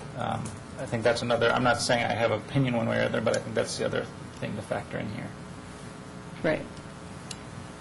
So if we switch to an A instead of the D, we would come right back around to that issue, though, because if we added the A, because of what the county's request then that you be able to do tastings at them, then you'll have A licenses and people drinking beer and wine and there's no bathroom around. And that'll not be pleasant for the people who live in the neighborhood adjoining that establishment. Councilmember Schultz. In case anybody in the audience is a little confused about what we're talking about, be assured that you're in good company, because we're struggling, as you can tell, to understand. And to Suzanne Ludlow's credit, back when we first brought up this issue in the spring, she did warn us very clearly that it was such a complex set of laws in Montgomery County that it was hard for anybody to understand it. And what we're really trying to do here, and I'm really just speaking for myself, is that we want to be able to, clearly with a Class B license, we've said so far that being able to allow existing restaurants with 30 seats or more to sell beer and wine that people can take out unopened is something that would be good. But when it gets beyond that, this is when we start getting into some of the fog. And I was motivated to ask Ms. Ludlow this question because of a letter that all city council members received from Leslie Powell, a resident who lives at 125 Sherman Avenue, which is your ward, Terry, expressing concern that if the D license was allowed, then that meant one of those stores at the corner of Sherman and Maple could perhaps if they had a male and female bathroom, and would be able to start selling beer and wine. And it occurred to me, and again, this is my personal opinion, that might be the worst place in the city of Tacoma Park to be encouraging beer and wine sales, given the concentration of population that we have there on Maple Avenue. So what we're really trying to do here is sort of thread a needle. It seems like it's a desirable thing to allow grocery stores such as the co-op to be able to, and maybe other stores, say one, maybe I don't know where, but true grocery stores, to be able to sell beer and wine as a source of revenue and the convenience to citizens. But then we start, the thing is that these licenses are sort of blunt instruments. And if you allow that, then you also allow other things to happen which may not be desirable. So having said all that, I'm inclined to suggest to the City Council here that we amend our resolution at this point in time to giving our support only to the Class B license at this point in time, that we later visit this matter again after we've seen what success the County Alcohol License Board has in getting the modifications, perhaps to the Class A license, and I guess that would happen during the next legislative season in January. And then at that point in time, we can see if that amended Class A license, which might help us get to our goal a little better, might be the thing to do. But I'd hate to adopt a Class D here and then 12 months from now come back and say, well, we want to undo it. So it seems like at least, I think we're all in agreement that at least a Class B is the step that most of us, not all of us, would like to be able to take. Those are my comments at this point in time. Thanks. Councilmember Wright. Thank you. Yeah, I'm going to go back there and join her. I need it. I think she might have just gone back to use the bathroom, which some of the facilities wouldn't have if we passed the wrong rule. No, organic soda from the co-op. So I think this is a complex issue. I don't want to leave the voters with any sense or lack of confidence in at least my understanding of the issues. I feel like I understand the trade-offs pretty well. So just to clarify, I know you're confused, Councilmember Schultz, but I don't feel, I think it's challenging, but I don't feel confused by the issues. So the first thing I want to talk about is the language related to veto. And, I think somehow what we were requesting got turned into an idea of a veto, simply because that, is maybe common language when you think about how legislative and government bodies might deal with each other. But I think that's the wrong language for what we're asking for, because a veto suggests that the county would approve something, and then we would be telling them, no, they couldn't do it. And I think that's exactly, that's not the way we would deal with something like this if it was implemented. My perspective and what I think we should change the language to is if we both mutually agree that a license should be granted. And that way, the city could actually hold its process, which is to be determined, about whether they would want a license in the city, and then share that with the county, and then the county wouldn't have to spend time and resources to go forward hearing or approving a license only to have us say no. So I think veto also has connotations around power and obstructionists, and I don't think that's what we're going for here. So I think mutually agreed upon license would be more appropriate. And I think that has a greater potential to be approved by the state and to get the county to be supportive. I also like the idea of what Councilmember Schultz suggested, that basically what I heard was, let's go slow, and that we know that there's one thing that everyone wants, and let's try that out, and if we want to, we could add to it in the future. One of the wonderful things about having a very active and helpful District 20 delegation is that they send individuals like Jeremy here from Heather Meserve's staff to listen to this important issue, so we're appreciative of that, but I did check in with him to say, how would that be viewed if we did one and then a year, 2 or 3 later asked for the other?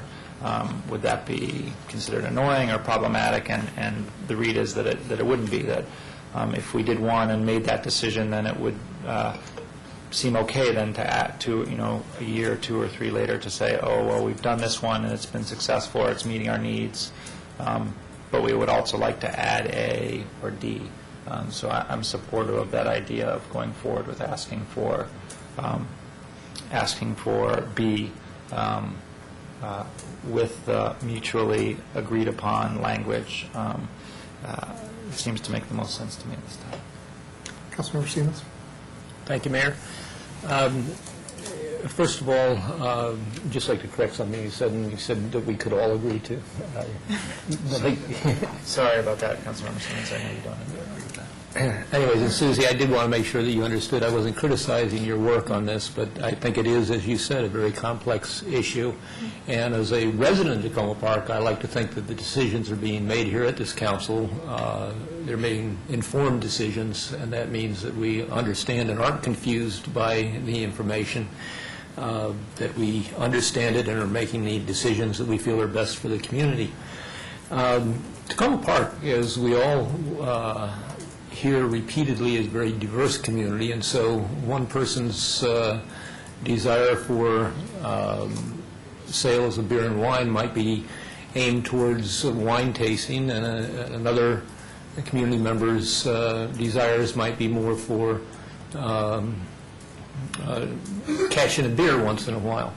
And so I think that's one of the difficulties that we have in the decision that we're making here, is because the community is so diverse, and yet we don't want to treat the city and different parts of the city in disparate ways. We want to have laws that treat everyone in the same way. And so my question really is, I know, and I've talked to my constituents, not all, but a number of them, and those who are in favor of giving the city the authority to, or city businesses the authority to sell beer and wine, are interested in not so much, I didn't hear many people mention wine tasting, but I did hear people say that they'd like to have a place they could stop in and buy a can of beer and maybe sit down and play the Keno, as you mentioned in your email today. Definitely they want a place to buy lottery tickets, because the Maple Market is now closed, and that was their source of lottery tickets. And so I'm curious whether with a Class A or a Class B or D or whatever, would they be able to go in and buy a single can of beer, either for consumption at the establishment or take it with them? I know that in some communities where they sell single cans of beer, that they usually hand it over in a brown bag, and then people drink their brown bag drink on the streets. And I think law enforcement is hard-pressed to know what's in the brown bag unless there's some other reason for them to look at it. So would those types of things be appropriate under A, B, and D? I think those are the three that we're talking about. From any of those, somebody could go in and purchase a single bottle or can of something. It would need to be a sealed, unopened can to take out, or a sealed wine bottle to take out. That is the provision that this would have for any of those. And then the Ds were the ones where they could actually sit in the establishment and also consume. That's right. Either B or D you can consume on site. Okay. And none of these have an effect on the sale of lottery tickets? No. They'll be glad to hear that. I'll just add at this point that I'm supportive of Councilmember Schultz's proposal to go with the B only. If I recall correctly, there were two of us last week, was it Councilmember Robinson and me, who were in support last week of B only, and we compromised to B and D, so I'm happy to take people compromising back over toward our original position of B last week. And I also just wanted to note that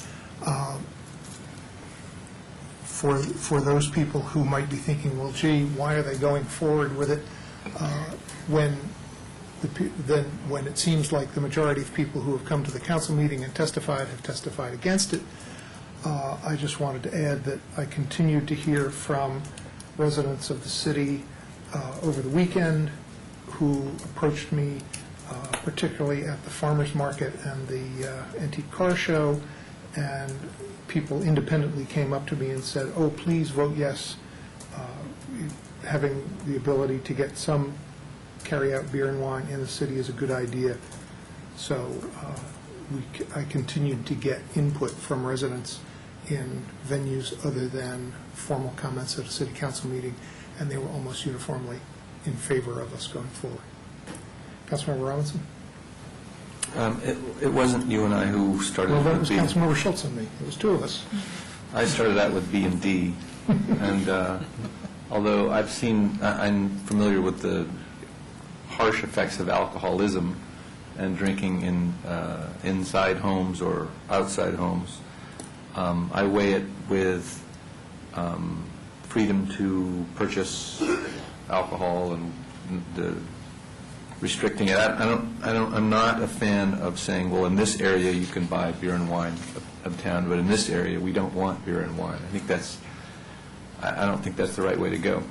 If we say, and where I was coming from last week was, if we say it would be good to have the co-op selling beer and wine, then I can't see why we wouldn't say, and the Maple Market selling wine, because they're a market just like the co-op. So I'm for B and D, or if it looks like at the county level, A is replacing D, then I'm for B and A. Whether it has a bathroom or not, well, I don't expect to go into the co-op bathroom. Sometimes I kind of beg and plead, and they let me go in their bathroom in the back. We have right now the Olive Lounge, which is it's a bar associated with the Middle East cuisine, which is a restaurant, and I suspect that they're able to have a bar in the back because it's part of the restaurant, and they sell food.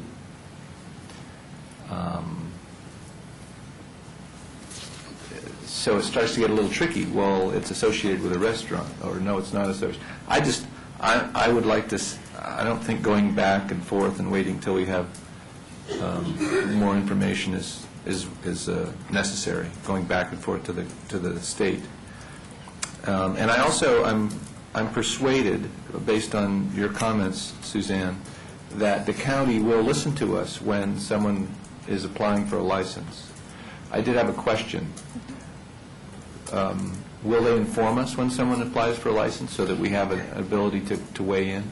Yes, we do get regular notices of their agenda, and we can certainly make sure that gets well publicized and, sent out and respond quickly.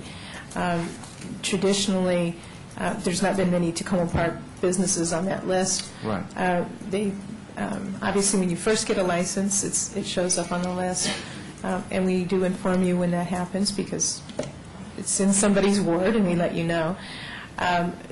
We certainly inform you if there is a hearing based on the potential of taking away a license due to problems. Mm-hmm. And we have certainly appeared at those before, along with the council member or whatever, police chief, when those have come up. And remind us what the process is for getting a hearing to remove a license.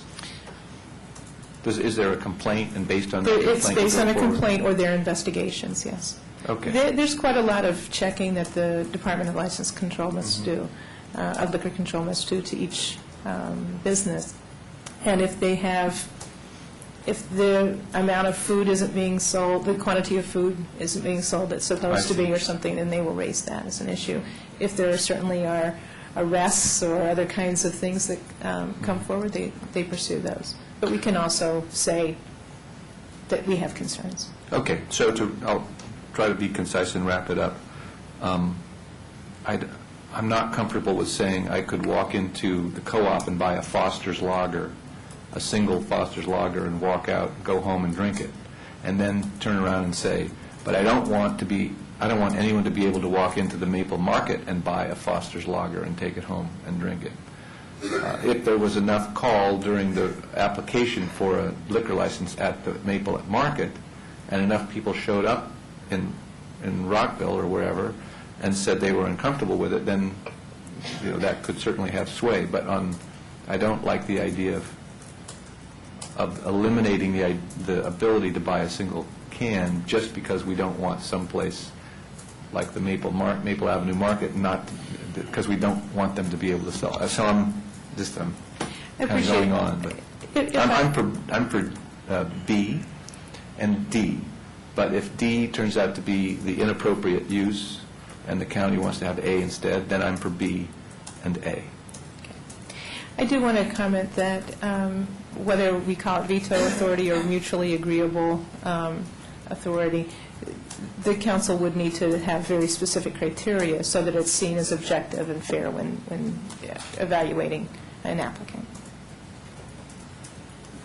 Councilmember Wright. That was actually one of my exact comments, that we would probably expect from the legislators that they would want to know, if they were granting us this mutual approval process, what our process would be, or at least some sense of what we might consider. So we don't have to do it tonight, but I do think we should put together some thoughts about what that process would be, whether it's us approving, whether we have some sort of citizen board with people appointed, what that process would be, so that we can suggest it.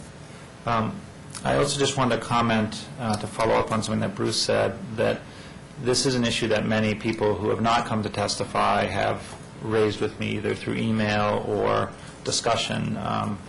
When this came up, when we first talked about it, the first time this came on the listserv, I think it was like 9 out of every 10 comments, people said yes. As I think we've had thoughtful discussion in Tacoma Park like we usually do, which I am always excited and proud of as a community. It's come down a little bit from the 9 out of 10 being in favor, but it's still 7 out of 10 people who talk to me say that they think this would be a good idea, and the main reasons that they cite are having people be able to walk to such establishments, although the city wouldn't directly get revenue, they think that it would be supportive and helpful in economic development of having restaurants and establishments be able to allow this sort of thing. And you can imagine being in Roscoe's and tasting a glass of wine and deciding you don't have to write that down on a piece of paper or put it in your BlackBerry or iPhone to remember. The next time you go to some beer, wine, or liquor store to pick up that bottle, you could ask to have 2 or 3 of those bottles to go, so you could have them back at your house, or be able to be walking from the metro and stop at a place like Roscoe's or in another community, another part of the community in Tacoma Park. But that people are concerned about the potential negative impacts that have been mentioned, and see it as a trade-off. And I think it's a wise decision to go forward with the go slow approach, and do B first, and then go from there in the future. And I am strongly supportive of pursuing the mutually agreed upon license, and I'm trying to work on some language right now. So good. I was starting to look at that. If you've got it, that'd be great. I don't have it yet, but someone else keep talking. I think Colleen has. Oh, no problem there. No. I want to get something on the table if we're going to pass this. But I think Colleen has something to say. I'm still working on the legislation. Councilmember Clay. I was going to say that I would support just B at this time so we could move forward and then wait to see what shakes out at the county level with the other licenses. But I'm not sure it's really going to matter because I want to remind everyone that Councilmember Snipper is not here. And the A license, I think, would be, on the hierarchy of issues that he would have with the various licenses that we would be considering. A would be his least favorite because he's not excited about the idea of the standard beer and wine store. And I heard you guys were making comments about me going back to get a glass of wine. That was from the audience. You know, this doesn't help me at all because I'm actually allergic to beer and wine. So until we legalize liquor stores, I'm out of luck. There you go. Councilmember Schultz. Just to add a little piece of information about with regard to the discussion of being able to remove licenses, in Ward 6 over by there was a restaurant up near University, intersection of University and Carroll and Merrimack. There's a 7-Eleven up there and a Shell station, but in that little retail complex there was a restaurant, and there was an enormous amount of criminal police calls and arrests, just a lot of bad stuff that went on chronically for a good period of time, and the county did in fact revoke that license, and the place closed, and the problems in that case disappeared. And it was clearly an abused, it's a situation where the license privilege was being abused, and the county reacted appropriately. Our chief's not here to comment on that, but the point is that was a case where a legitimate case was made and the license was taken away. So that can happen. There's precedent in our city for that. And I'll add that there was another case about 20 years ago where a club ended up being more of a all-night club with alcohol issues. Julissa was the name of it, over where the Allen Theater, that Doesn't area exist right anymore. there, the former building that burned down. And there was neighborhood concern, and the city got involved, and the license was removed. Councilmember Siemens. Just wrap up my thoughts on it. I look at this and I look at try to contrast the benefits and the disadvantages of approving this, and I look at the residents of the city, and I have to ask myself, do we have trouble finding a place to buy beer and wine? And I think the answer is no. Don't have to go far outside of our city limits where we can purchase what we want to consume. And then I look at the potential changes to the character of the city, and I'm concerned about it. I think those places where we do currently sell alcoholic beverages, some of them function just fine, no problems, and then some of them do require extra police attention. And my concern is that we as a council and the city government aren't going to have precise control over exactly where these establishments are approved. And so I think overall the potential benefit is minimal, and the risk is great. That's why I will vote against this at this point. Councilmember Wright, you got language? Deputy Manager Ludlow has come up with proposed language, which I'm supportive of, which you could read. Okay. What I drafted here was that on the second page of the resolution, the "and be it further resolved" clause, to say, "and be it further resolved that the City Council wishes such legislation to also include provisions that licenses be approved when the City Council and the Board of License Commissioners both agree that the licenses should be issued. Further detail about how that's done and what the criteria are could be part of the legislative discussion. Okay. So did you want to move something? I want to move that, but I have an amendment also, not to that. Well, language, but another part. until you move it, there's nothing to amend, so just move what you want. I would move the proposed resolution with language changed by Deputy City Manager Ludlow. With B and D? Or Just B. Just B.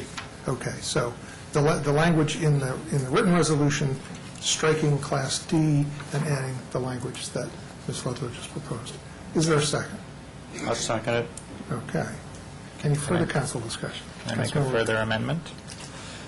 In the 1, 2, 3, 4, 5, 6th whereas, I would suggest that we strike that whereas. That whereas says, whereas very few members of the public commented on the proposal at the listening session of the public hearing. I think that is a very relative point, and if you look at the number of people that did testify between those various opportunities and the written comments relative to the testimony that we get on lots of other issues, it was actually high.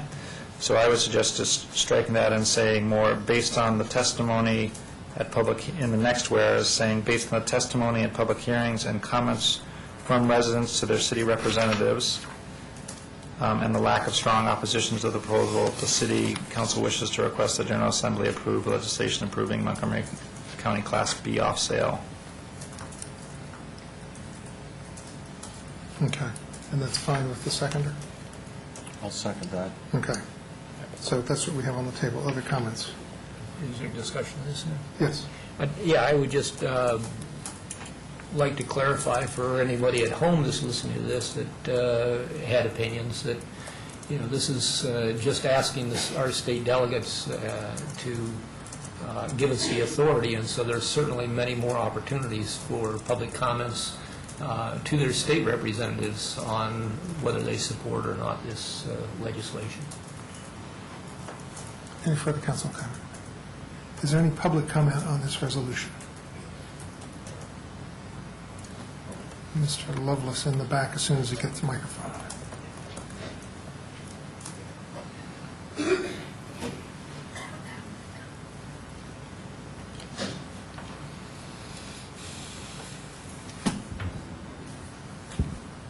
All right, my name's Pat Lovelace, 7620 Maple Avenue, Tacoma Park, your favorite peace delegate. Just wanted to reaffirm what Terry Seaman says, that there's too great of a risk with a higher crime rate. The benefit is not that great. But what I'm saying is we got to really start thinking about the people who are in dire need out there, the addicts, alcoholics, the poor, the people who are despondent, people with mental issues. Are we going to turn our backs on them by approving this and allowing them to get an easier way to get drunk? I don't think so. And I think it doesn't matter whether it's A, B, or D, B, or A. As far as I'm concerned for the city, it's all B-A-D. Bad. Now, please, don't approve this. Don't approve this resolution at all. Thank you. I'm totally against it. Thank you. Anybody else like to comment?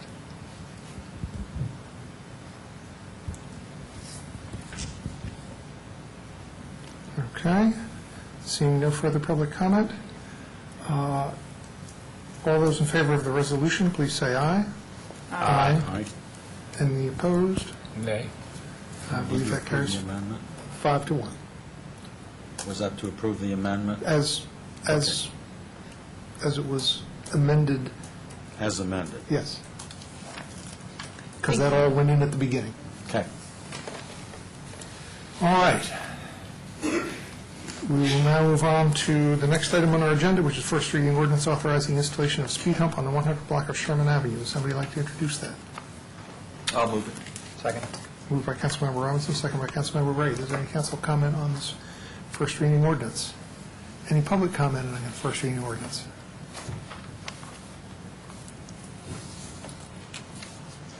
Mayor, members of the council, Joe Edgell, 1001 Elm Avenue, here in Tacoma Park. I apologize for not making the public hearing we had on this. This comment also applies to the next agenda item as well, so I'll avoid making the comment twice. What I'm about to tell you, and I'll be very brief about this, is probably going to be a little bit hard to believe, but speed bumps actually kill people. I know that's kind of hard to believe. There's a thought that when a car comes speeding through my neighborhood, and I get them a lot in front of my house as well, that that speeding car is really the risk, and it's not. Actually, the speed bumps are.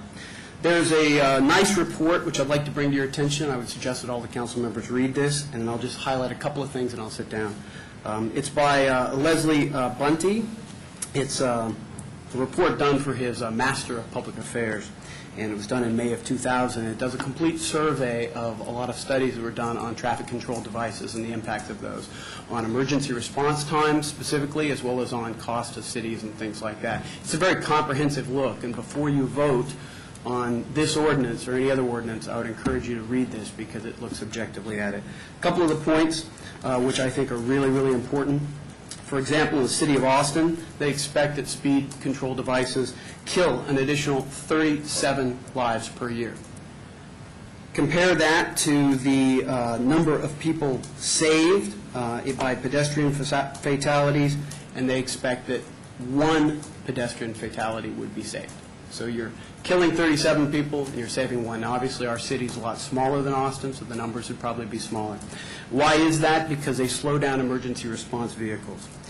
Speed bumps actually increase the amount of time substantially. Montgomery County looked at this issue, and Montgomery County found that they actually would have to locate stations closer in order to make their 5-minute response time.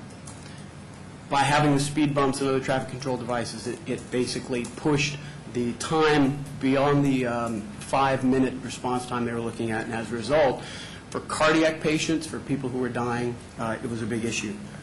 My partner Barbara recently almost died and went to the hospital, and the response time was acceptable, but it would have been a little bit faster if the speed bumps hadn't been there. So this is a real issue. I know it's hard to tell people no to speed bumps, but it's something I'd encourage you to do. Thanks.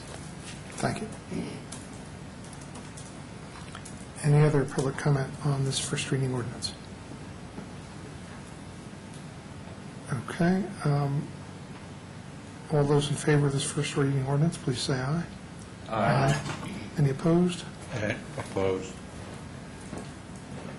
Opposed. Opposed? Okay. So that carries 5 to 1.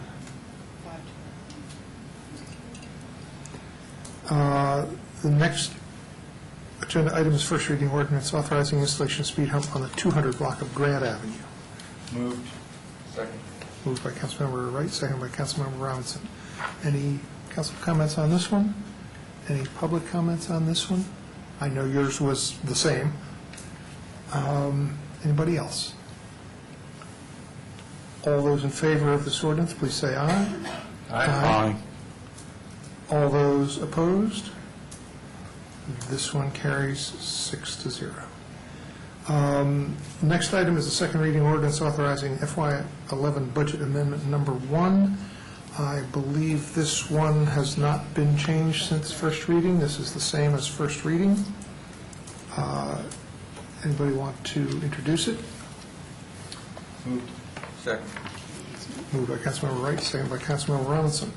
Any council comment on this budget amendment? Any public comment on the budget amendment?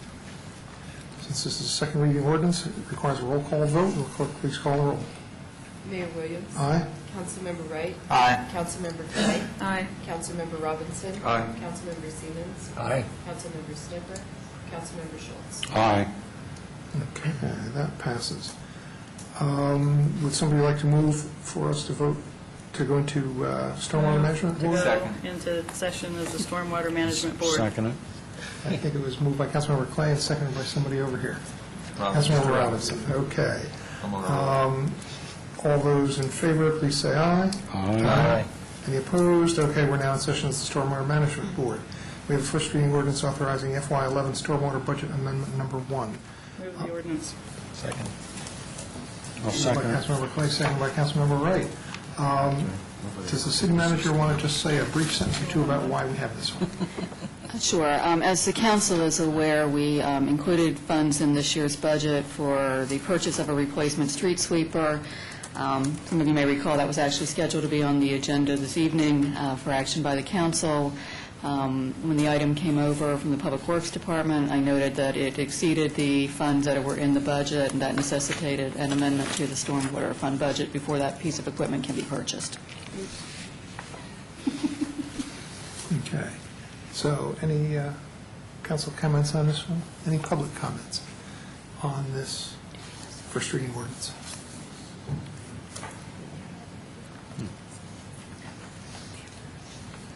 Are we still on storm management? Yes. I'd like to know exactly what the storm management program entails. I get a bill every year. It goes up every year. It's $48 this year. I'm the first house on the odd side of New York Avenue, or I'm the last house if you're going the other way. There's a stream in the back of the property, and the people on the upper part of New York Avenue use the stream as their disposal site for leaves. So they dump the leaves in there. I end up down at the end with all the leaves. The water strength has been such in the past that it's washed a hot water heater all the way down the block, a rubber tire all the way down the block, and in a heavy rain, the depth of the water at the end by the wall is 6 to 8 feet. Now, I didn't always get a bill for stormwater management, and the condition hasn't improved since I've been getting the bill. So I just wonder exactly what stormwater management entails insofar as the stream back there and what can be done. Mm-hmm. The stream collapsed. Darryl, how many years ago was Mr. Webb there? About 5 or 6? Was his name Webb? That was a 4-letter name. I don't know. It was a few years back. Anyway, the wall collapsed, and so the water would go up 10 feet deep. Well, whoever became director at that time came up and examined it and realized that the wall needed to be rebuilt. And they did rebuild it. They built a beautiful new wall with a little hole for the water to drain through. So the result being, when the leaves come down, it stops the hole up immediately, and the water comes up over the wall.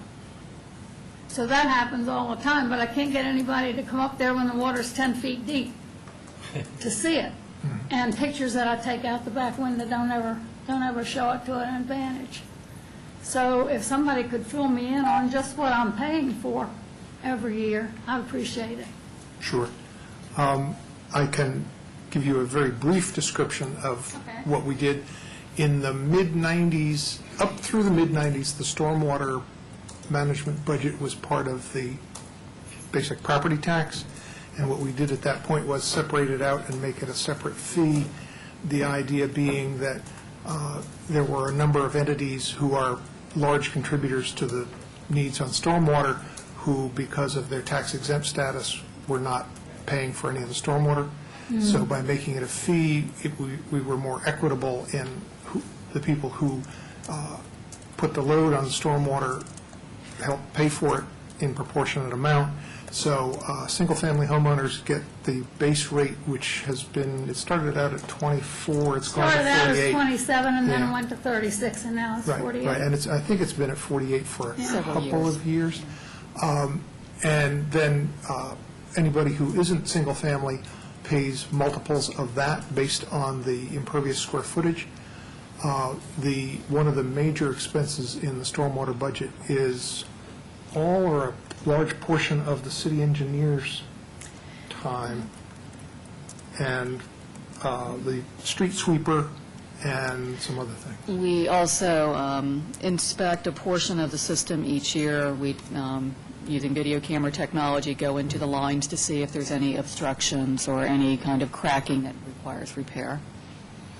And I know that since the Public Works Director has heard the concern that you've expressed about that wall, that they will make sure they coordinate with you and go out and look at it. Because the debris gets washed down, and I know the guys don't like to come in there and clean it out, because it is a nasty job.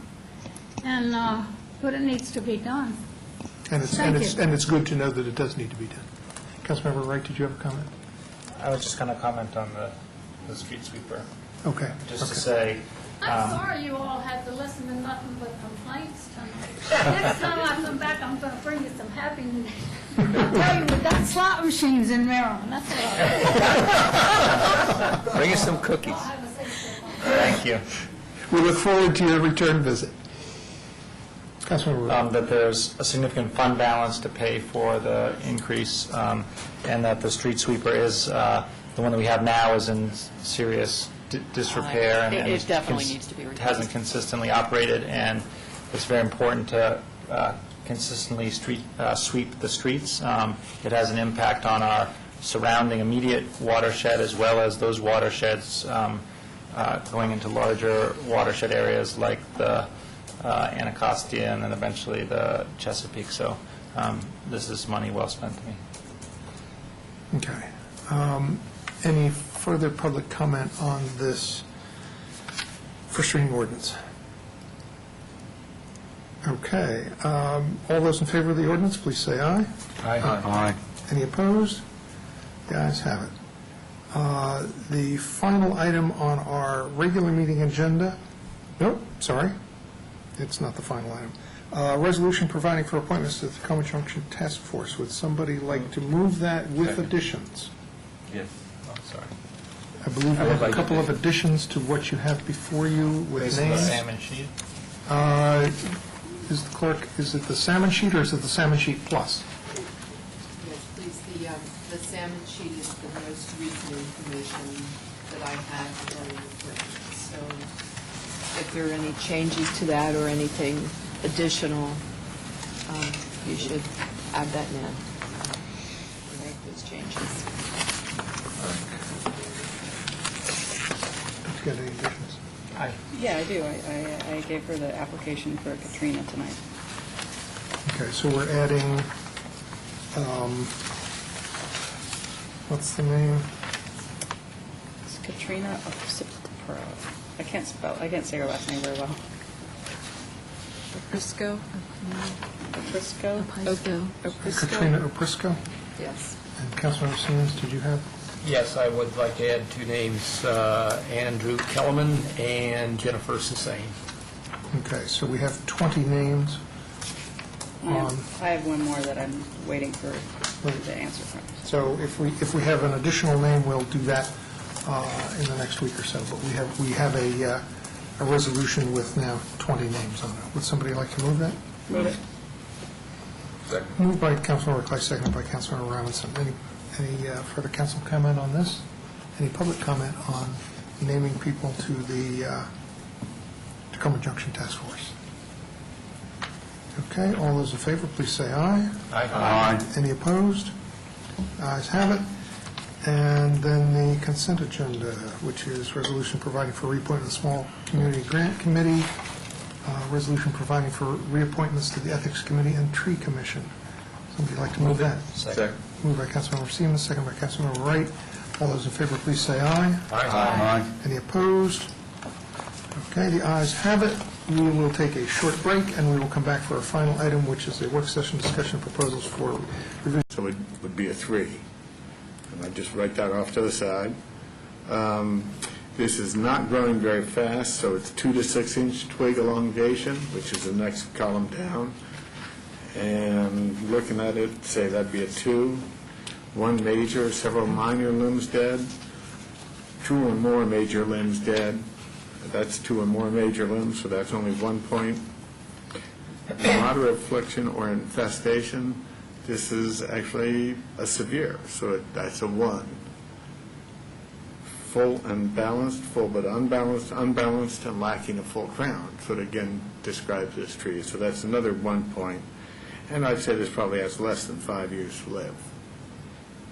So then I total that, and it gives me 4, 6, 9 points, which is a 1% replacement. So then I would look at the DBH, and I don't know if the table made it in here, but I've got an Excel spreadsheet that would say 1% replacement for a 18-inch tree is probably 2 trees. It may only be 1, but it's going to be that. And that's the process I go through. And I've got other trees here, if I can figure out how to go to the next one. This, again, a tree with a dying crown, and so I would just go through the worksheet. This, because it's still got a pretty good crown up top, and there may be something that could replace it, this might come in at a 16, which would be 2% replacement. But again, it's going to be the same thing. I look at the criteria, I look at the tree, and I see how it matches, and it gives me a numerical category that this tree fits within. And then I go to the Excel spreadsheet, and that's what determines the replacement requirement. It's not arbitrary. It is numerical, analytical. Could you explain the percentages as 3% replacement? What does that mean? That means the replacement, you're replacing the basal area. You measure the tree at 4.5 feet above ground, and that is X number of square inches. You're replacing with 1.5-inch caliper trees, which are X number of square inches, just a lot less. And how many of those small trunks does it take to make up 3% of the big trunk? And that's what the numbers are. And so whether it's 1%, 2%, or 3%, if it's got a huge number of square inches of trunk area, the number is going to be larger. Yes, no matter what the score is, if it's a big tree, the number's higher. Mm-hmm. And the reason for basing it on the DBH square foot area? Generally, there's a relationship between the size of the trunk and the size of the canopy. And there is really no analytical way to determine the canopy. If you've got one tree squeezed in between two more, you can't sort of really, okay, which branches belong to this tree and which to this tree, and how do you do it in a defensible manner? DBH, you take a tape and you measure it. Try and go under the English ivy vines, avoid the poison ivy vines, but that gives you a set pattern. And there are lots of data collection sets out there that say generally for a tree that is 20 feet in diameter, the canopy is 30 to 35 feet. So you then have an idea. And the idea of the replacement program was to recreate that canopy in a timely fashion. There is up, and I didn't get you copies of that, there's up on the website a tree selection guide which talks about if you plant a 2-inch tree, if you plant a 2-inch red maple, 10 years later it gives you 200 square feet of canopy. And Dan, this will come back eventually to your blueberry question. Okay. In some respects. And so 10 years after somebody plants 5 replacement trees, there's 1,000, if they've all survived and they're all open grown and doing well, there's 1,000 square feet. If that was a 20-inch tree to begin with, you lost 1,280 square feet of canopy. So after 10 years, you're still 200, 300 square feet short of what you took out. When they wrote this law, somebody did a lot of research and looked at those kinds of numbers, or I'm assuming they did because the numbers make sense. That's where the percentage and then the size comes from. Todd, if I can ask a question, just for clarification, I know the answer to this, but does someone have the option of planting larger trees, larger than 1.5 inch caliper trees? Yes. It's, as Patrick did, he planted three big ones, 3 mediums, and 10 small, as long as it totaled up to the percentage. Now, actually, that's fairly, I get 2 or 3 of those a year, where somebody really wants, so either didn't really want to take it down, but didn't want to look at it any longer, and wanted to replace it, so they go for a couple of bigger trees instead of the small ones. And there's my sense was there's a certain point above which you're not gaining anything when you get bigger trees because the smaller ones catch up anyway. Right, yeah. When you get sort of above 3 inches, 3.5, 4 inches, by the time it starts to grow again, gets enough roots back and starts to grow again, a 2-inch tree will be as big. Can residents have bank trees for the future removal of a tree when they have a large tree that they know is degrading, but certainly don't want to remove it yet? Can they plant trees? That's a question that we looked at for a few years. It would be a good idea if I could figure out how to do it. I think I see problems with it in that what's the difference, just one of the problems, is what's the difference between my letting an acorn grow into a tree and me planting a tree and getting credit towards taking down a tree? I guess if you let that acorn grow on your property, what is the difference? As long as they're replacing the canopy. But just then every tree that grows in the wild can be counted in anybody's yard at any time. As long as they count it ahead of time, yeah. As long as they count it ahead of time. But anyhow, I mean, if I've got 4 dogwoods and 3 oaks, and 2 of them are this big, and I'm taking out the big one, these 2 trees are just native trees. They're not planted, they're not replacements. They're generational forests. Okay, I understand your concern. It's something I don't think it's. I don't think we have an answer right now, but it's something. That's to me one of the biggest things. I mean, that is another agenda item listed on here that we're going to examine. Okay. I think that one's going to get its fair share of discussion. That's going to get a lot of discussion, yeah. Because we don't want to hold you up from getting through what you need to get through by getting off into all of these questions. Yeah, so my main thing was that this replacement form is in the code. I think that the law is working in accordance to what it is intended to do. Do I keep coming in and out? Okay.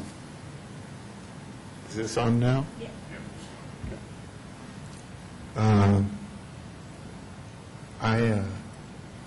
I really think it's working as it intends to do.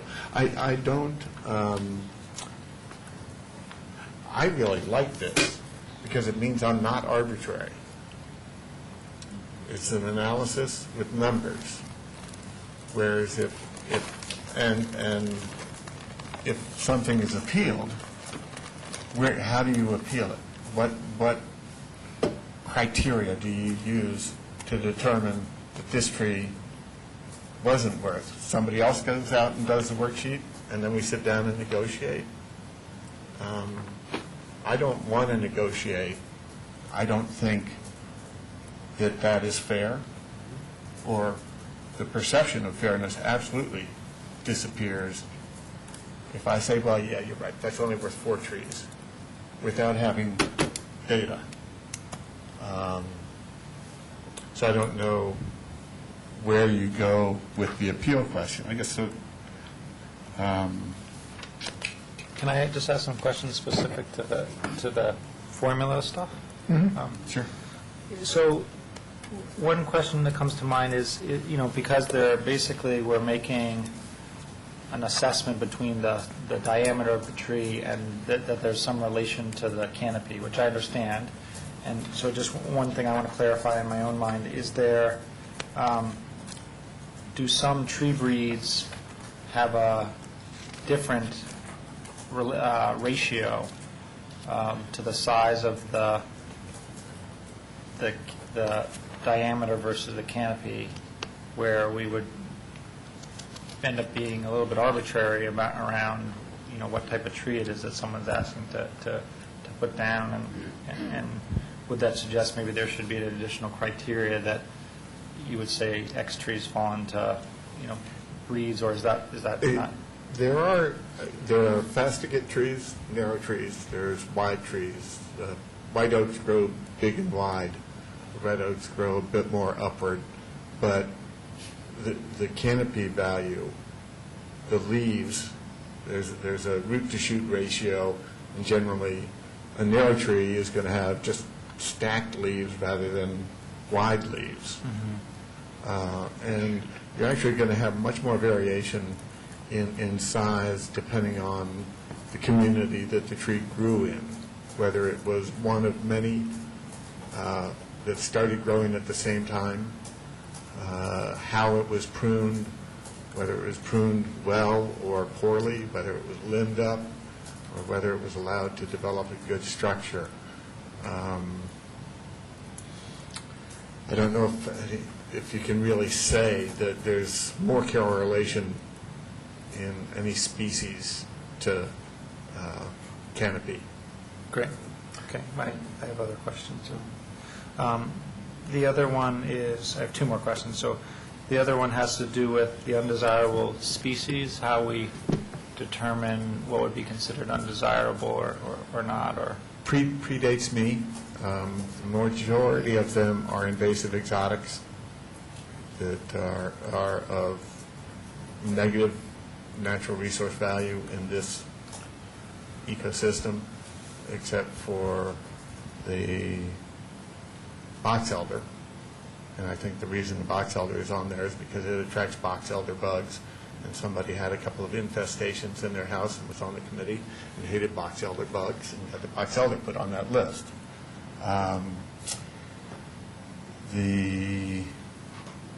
couple of them are on the noxious weed list in the state of Maryland. Some I don't think need to be on there. What's champagne and orange juice? The mimosa tree. It sort of only lives 12 years anyway, and it would fit here on the stage. But that's on the undesirable species list. I don't think I've ever had to give a permit for a mimosa because they don't get to be 7.5 inches in diameter. But they're on the undesirable species list. So a question related to this: when you give someone a tree replacement plan, would you say, so say someone was taking down tree X, I don't know the species, but say they wanted to take down a certain species, and they wanted to replant with that same species, would you say, no, you can't do that? Or are there some species, even though they might not be on the list, you'd say, no, I don't want you to plant with that type? What the code says is that the trees have to be replaced with a better species of equal or greater size. Well, it's words to that effect. And silver maple is not a tremendously desirable tree for a small residential lot. It's not an undesirable tree, but it has some problems. I'm actually having more problems with red maples than I am with silver maples in the city at this point, in terms of them falling apart, and red maples are greatly desired species. The list that is on here, the tree selection, it's a tree selection guide, and it's not a list of approved species. It's a list of trees that make a certain size, so that if you take down an oak, you have to put something back that will get as big as that oak. There's 4 categories of deciduous, 3 categories of evergreen. And so when I issue a preliminary approval, the replanting agreement says 3, category 3 or 4. deciduous trees. And they can plant 3 of any kind of tree that meets the size layouts in the worksheet. Category 4 deciduous trees are 50 feet or greater in height at maturity with a spread equal to or greater than their height. And trees 75 feet in height at maturity with a spread less than their height. So what they're doing is they're giving you a sort of a globe that says if the tree is going to reach these kinds of dimensions, that's category 4. And that's what I would do for the first one mentioned is a red maple. Tulip poplar, sweet gum. So what I do is I send, and these are examples of trees. And if you take this description to a nursery and say, what other trees have you got that would fit in this size category, so I'll give you a hand. So I would just say it seems a little odd to me that there's this undesirable, desirable, and then there's something in between, right, where we wouldn't allow someone to replace with that, but we wouldn't, it doesn't factor into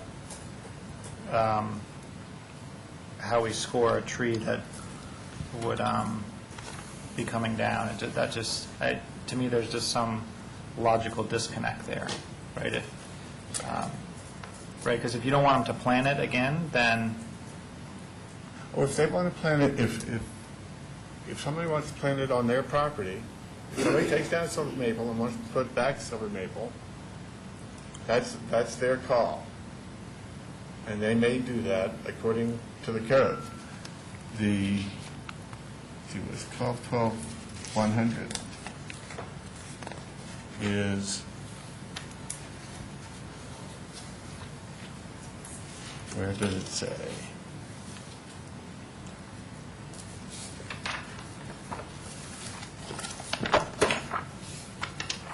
Replacement trees are equal to or superior to the removed trees in terms of species, quality, shade potential, and other characteristics. That's a requirement in the code. So if somebody takes down a silver maple, they're putting back silver maple. It is not, it is equal to, but it's not superior to. And I would not recommend that people plant silver maples in their yard, in a small residential yard. But they could do it if you wouldn't stop them in your tree replacement plan, would you?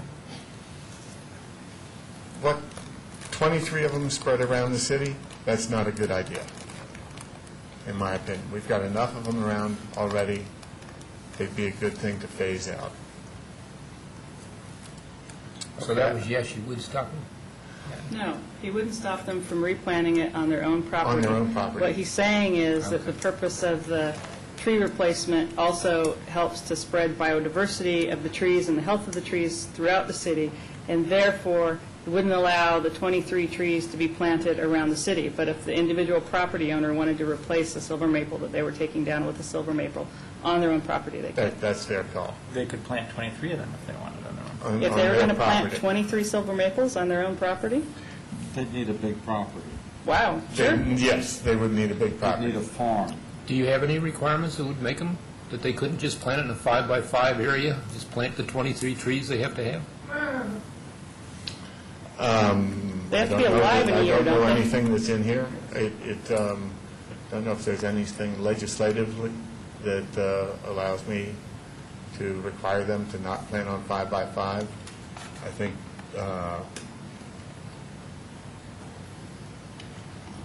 there is something where I am required to approve the trees being replanted, but there's no grounds, nothing written in here saying what grounds I can.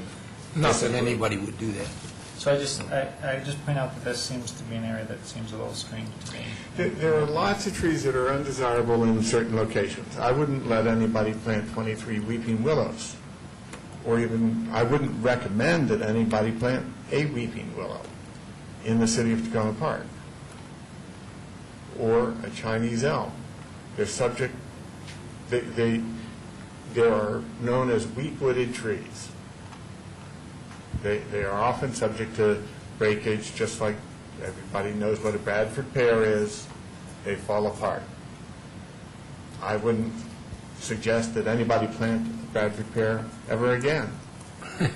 But they're still out there in the market, and they're still planted by landscape architects all the time.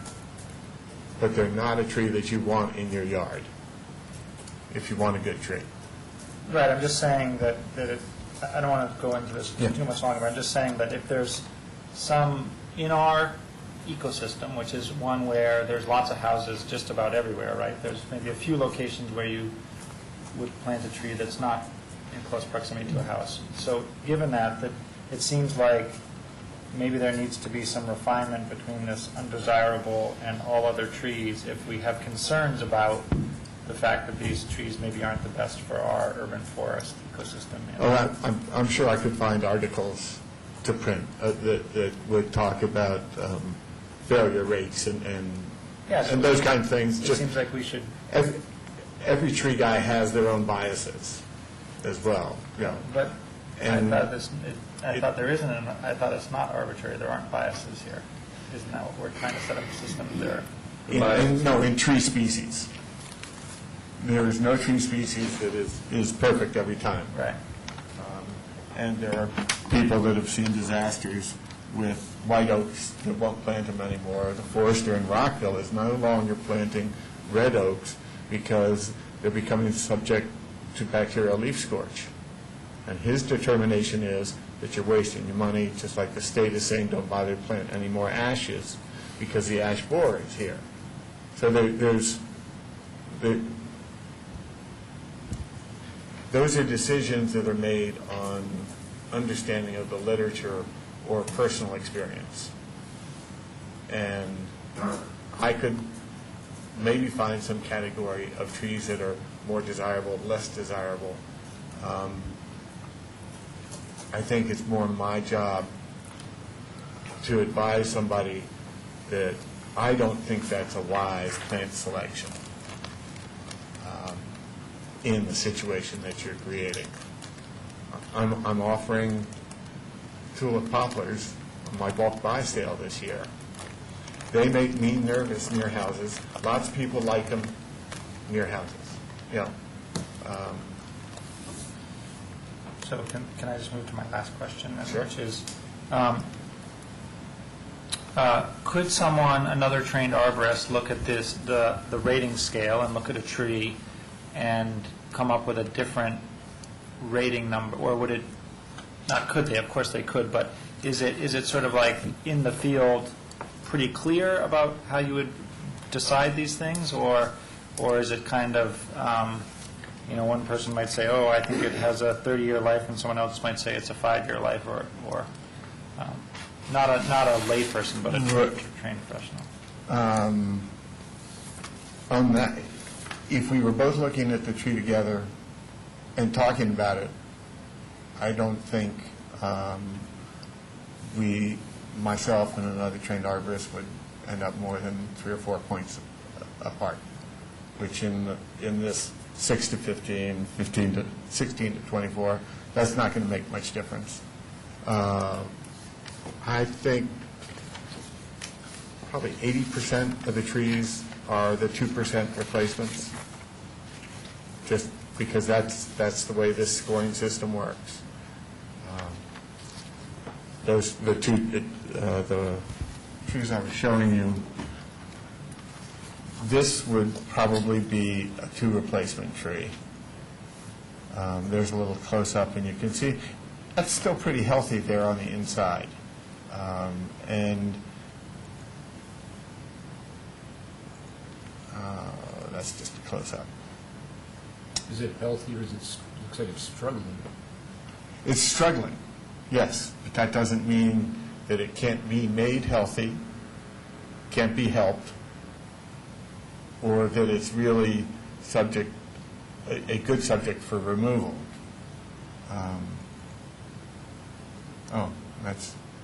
This is why black gums are my favorite tree.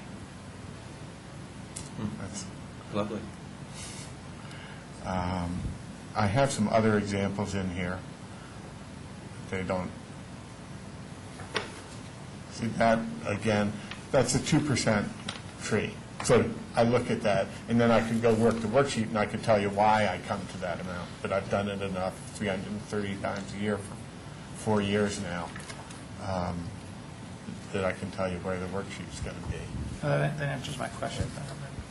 And I want to give you a chance to keep going, but I know a couple colleagues had questions. I want to see if now's a good time to get into Please. those or keep you going. I have a comment that I want to make. So I think that this question of whether or not you can replace your tree with 23 silver oaks, or whether you'd be obnoxious enough to plant them in a 5x5 plot, is a false argument. And I'm sure that in my introduction to philosophy book, which is buried somewhere in the bottom of my basement, I could tell you exactly what the name of the argument is, but the philosophy teacher told me before I left school that I could just take something and try to apply that argument to something else and see if it fits. And I didn't have to remember the name of the argument. So here's what I think it's like to try to argue that the silver maple is somehow now an undesirable species. So my mom, I bought her a car 5 years ago. Bought her a Hyundai Elantra, and it gets 22 miles to the gallon, and it's a perfectly good car. My mother's unhappy with it, and she wants me to sell it and buy her some sportier car that gets 40 miles to the gallon. And I've said no, because my mom only drives like 3 miles a day. So, but if I went to a car dealer and wanted to trade in that car, and the car dealer is the person who essentially has to pay me for the replacement cost of it, I'm not going to let him say, hey, your mom doesn't really like that car anymore. She finds it undesirable personally, and therefore I'm going to give you $50 for it. Because the car has a value. It's worth, I don't know, $7,000 now. I paid like $11,000 for it, but it's still got $7,000 worth of life in it. And I'm not going to let it be considered undesirable or be replaced by something much lesser because of that. So, the silver, we're specifically talking about, I think, this situation with the silver maple tree. Even though somebody wanted to take it down, it still had value into the community. It still sucks up water. It still creates oxygen. It still does all of those things. And it doesn't have the characteristics of, the undesirable trees. And so I just think that's a false argument. The thing I just want to clarify was, if someone wants to take a tree down, it's a certain breed, and they ask to replace that tree with a similar species, but they're told, well, I wouldn't let you do that, or I wouldn't want you to do that. It sounds like he wouldn't say that he's not going to. I asked that same question when I had to replace 2 trees on my property. And I was told that I could replace it with a wide range of trees, including the tree that came down, which I think was a silver maple. I think those are red. Was it a red maple? Yeah. And but also, explains the different things. So I have 2 trees. One of them is one of these sweet gum trees, and the other one is something different than that. Swamp white oak or white oak? Swamp. It's the swamp. It's the white. swamp one, Right. Because they made great tree canopy, and so I listened to the arborist and planted the trees that make this great tree canopy for the city. But I could have planted the red oak or red maple or other maple if I wanted to on my own property. That was the question. You're going to see how much of a novice I am in understanding your world. But I'm back to that 23 trees. Take down 1 tree, and the diameter, square inches or whatever, equates to 23 other trees, which will make the same canopy in some formula. I'm following that. Over time.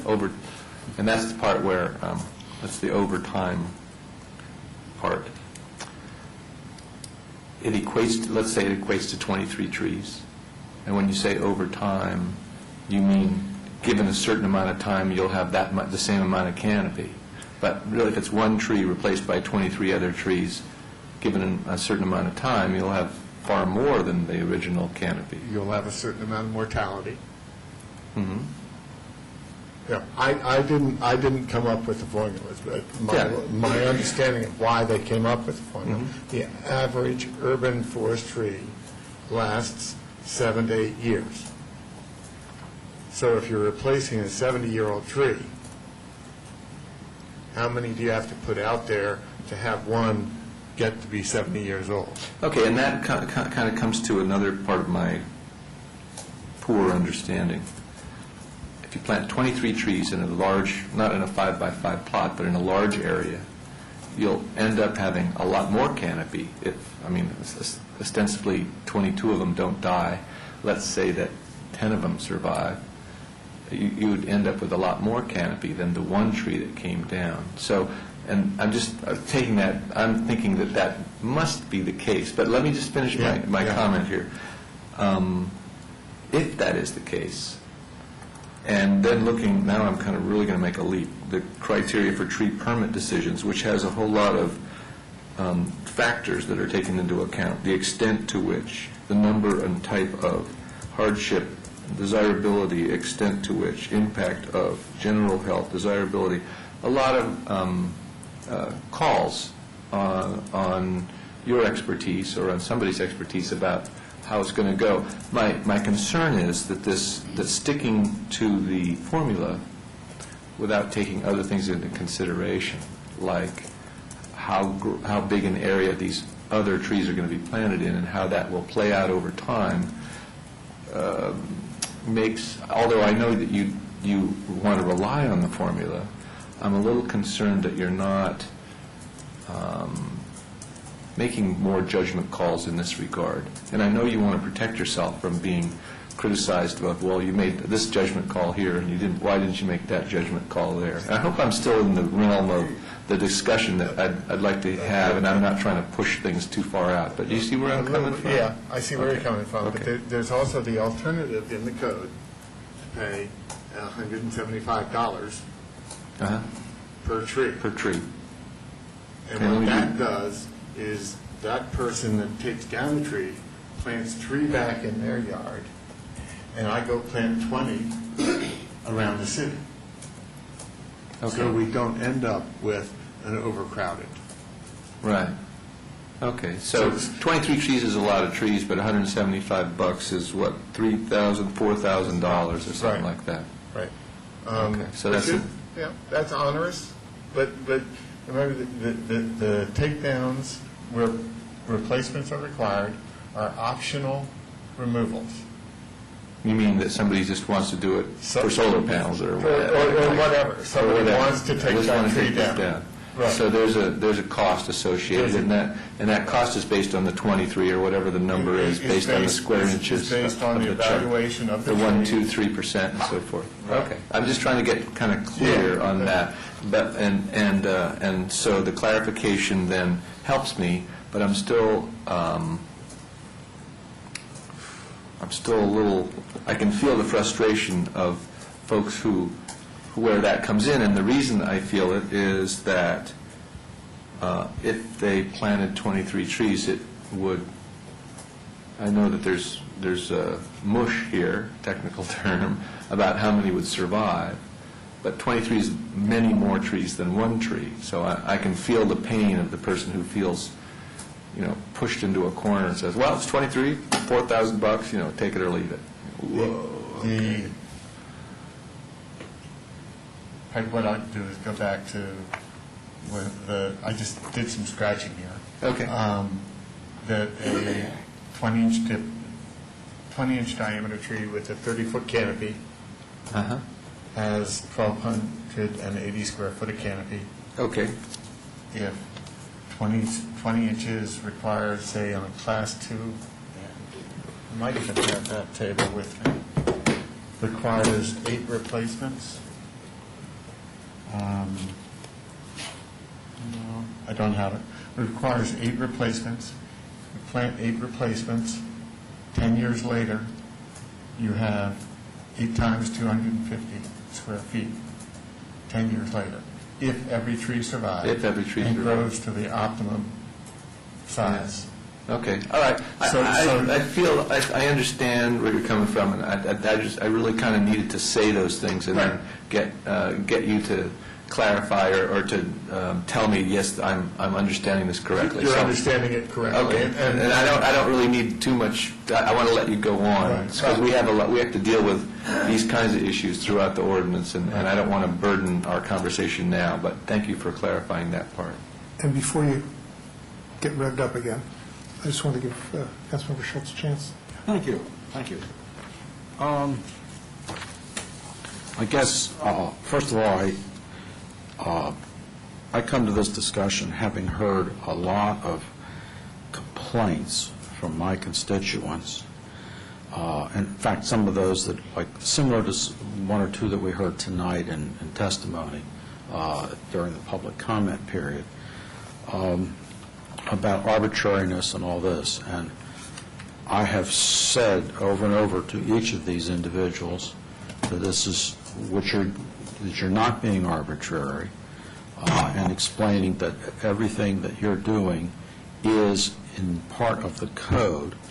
And I will continue to defend that. The point is that there's sort of as we have a problem, and that is that people don't understand the ordinance. I'm not in a good enough position to sort of say, here, let me explain it to you, A, B, C. Now do you understand? Because I can't.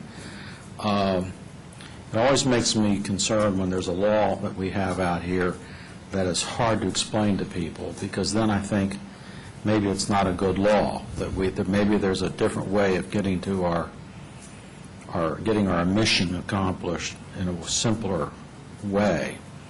Or maybe it's just that we need to do a far better job of communicating. I think most citizens, when they realize we have an arborist on staff, the tendency is to think, well, gosh, that's wonderful, because I can call him up and he can come out here and give me all this advice on how to landscape my backyard with trees and other good things, and call him up and get support, and by golly, we'll have coffee together. I'm just exaggerating to make a point. But your job is, you said, I remember vividly when you made your report to the City Council in the spring of this year, as you do annually, on the status of your work. And one of the things that you said is that you have so many enforcement cases that you can't even possibly hope to keep up with them all. And that your job is sort of a two-sided job. One is for being an advocate for trees and doing everything you can to educate people and that sort of thing. But the other part of it, and to get trees planted and do all the things to keep our city as green as it can be. But the other side, of course, is enforcement. And so sometimes people see that half of you, and the other times people don't, see the other half of you. And I think that makes your job difficult. I think it makes it complicated. I'd like to figure out a way to make your job a little easier. Obviously, if we could have 3 of you, that would be the one solution. That'd be lovely, yeah. Or we could clone you, because I think you're doing a great job. I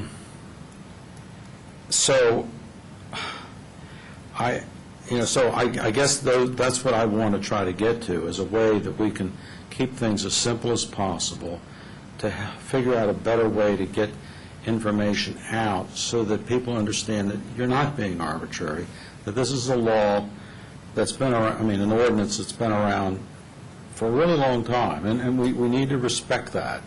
I don't want to come in here and upset any apple carts, but so what I'm hearing you say is that the ordinance as it stands, you're very comfortable with, and you're not making any recommendations of your own to us for changes in the ordinance. Am I? That's correct, yeah. I really think it works pretty well within my abilities to work it. I think that the legislative intent is being achieved. Right.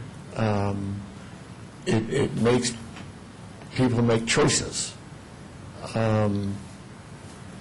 economic, philosophical, landscape decisions, conscious decisions about whether we're maintaining the canopy or we're not going to have it. I don't know whether the proportions are right. It's probably time to go back and find some way to do a big research program and determine what the survivability rate of replacement trees is, and maybe tweak that. I'm not going to do that without a lot of data to tell me that I'm doing it right.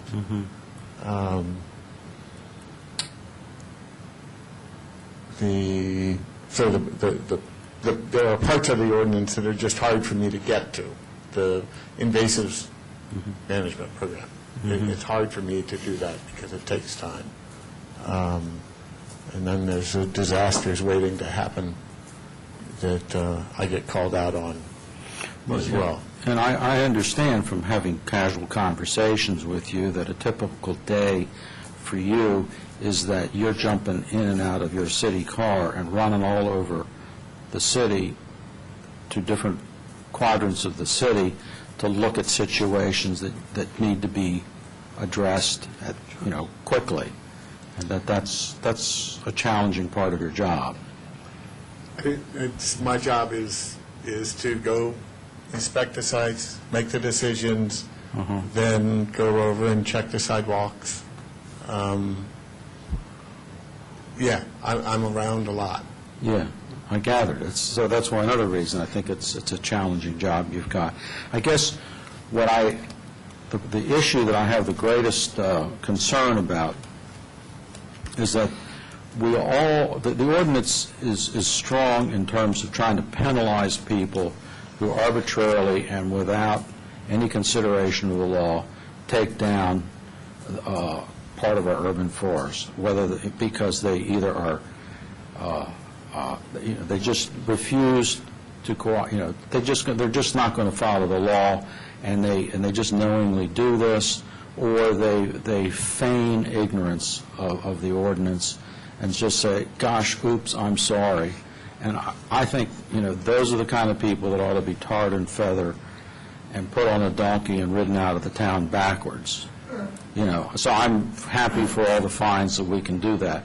Where I have problems is that, as is happening, certainly a lot in my ward, in the southern part of Ward 6, we got a lot of these really mature trees that are dying. They've run out their natural cycle of life.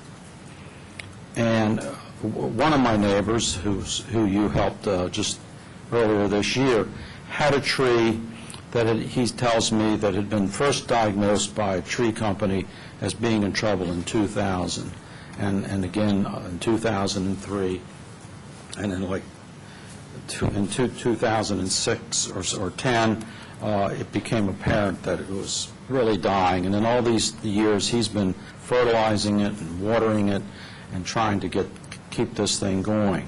And then it was decided, with your consultation, that it was dying and needed to come down. And the outcome was that the tree replacement fee was $1,200 and some odd for about 7 trees, I think. And on top of that, he had a $2,600 bill to pay to have the tree taken down professionally, which is just, what it costs. That's it's not part of the issue. But altogether, that's about $3,800 to take down a tree that was clearly only, a couple years away from being totally dead. And so while we can call a replacement fee a fee, some people see it more as a penalty, because they say, well, I bought this house, I tried everything I can to keep this tree alive, and it's dying on me, and I didn't do anything. And these people are trying to obey the ordinance, but they end up paying the same fee, or whatever you want to call it, as somebody who went around and did abuse the ordinance. And I think for that reason, until you can help me get a better understanding, I'm just thinking that this is just not right. That's part of what this forum is about. I think that was probably a 1% replacement on, I think it was a beach that No, that was a white oak. This is Mark Work's. Yeah, that was white oak. And what that comes down to is, I don't know how you could change the law, but there's the choice that if he waits, he says it's dying. It's been dying for 20 years, and it's going to take another 5 years to die. In that 5 years, that canopy is going to provide some benefit. So he has a choice at that point of pruning out the deadwood, which is a hazardous part of the tree. The tree's not hazardous, but the deadwood is hazardous. So he can pay $1,000 to get a tree guy to go up, clean out that deadwood, and then wait another 4 years, and the tree is totally dead, and he can cut it down and not have to do any replacements. So, or he can take the whole tree down now, and spend the $1,000 that he would spend on pruning on replacements. Now that sort of is the choice that the ordinance puts out there. Okay. Whether it's a fair choice or not, I don't know, but you've got a sliding scale of things here, from somebody needing or wanting to take down perfectly healthy red maple because it's lifting their brick sidewalk, to Mark, to the guy up the street who I had to say, you got to get that tree out of there because it is hazardous. And the whole tree was hazardous, not just the dead branches. Right. But you can say, I think, that the layperson has a hard time understanding these distinct distinctions, and the frustrating part in all of this is that turns people thinking, well, this son of a gun, he's just being arbitrary, when you're not. When I'm not. And I was out today, and I spent an hour with somebody who has been told by 2 tree care companies that this tree needs to come down. And I go out and I look and say, maybe it does, maybe it doesn't. Let's look at it.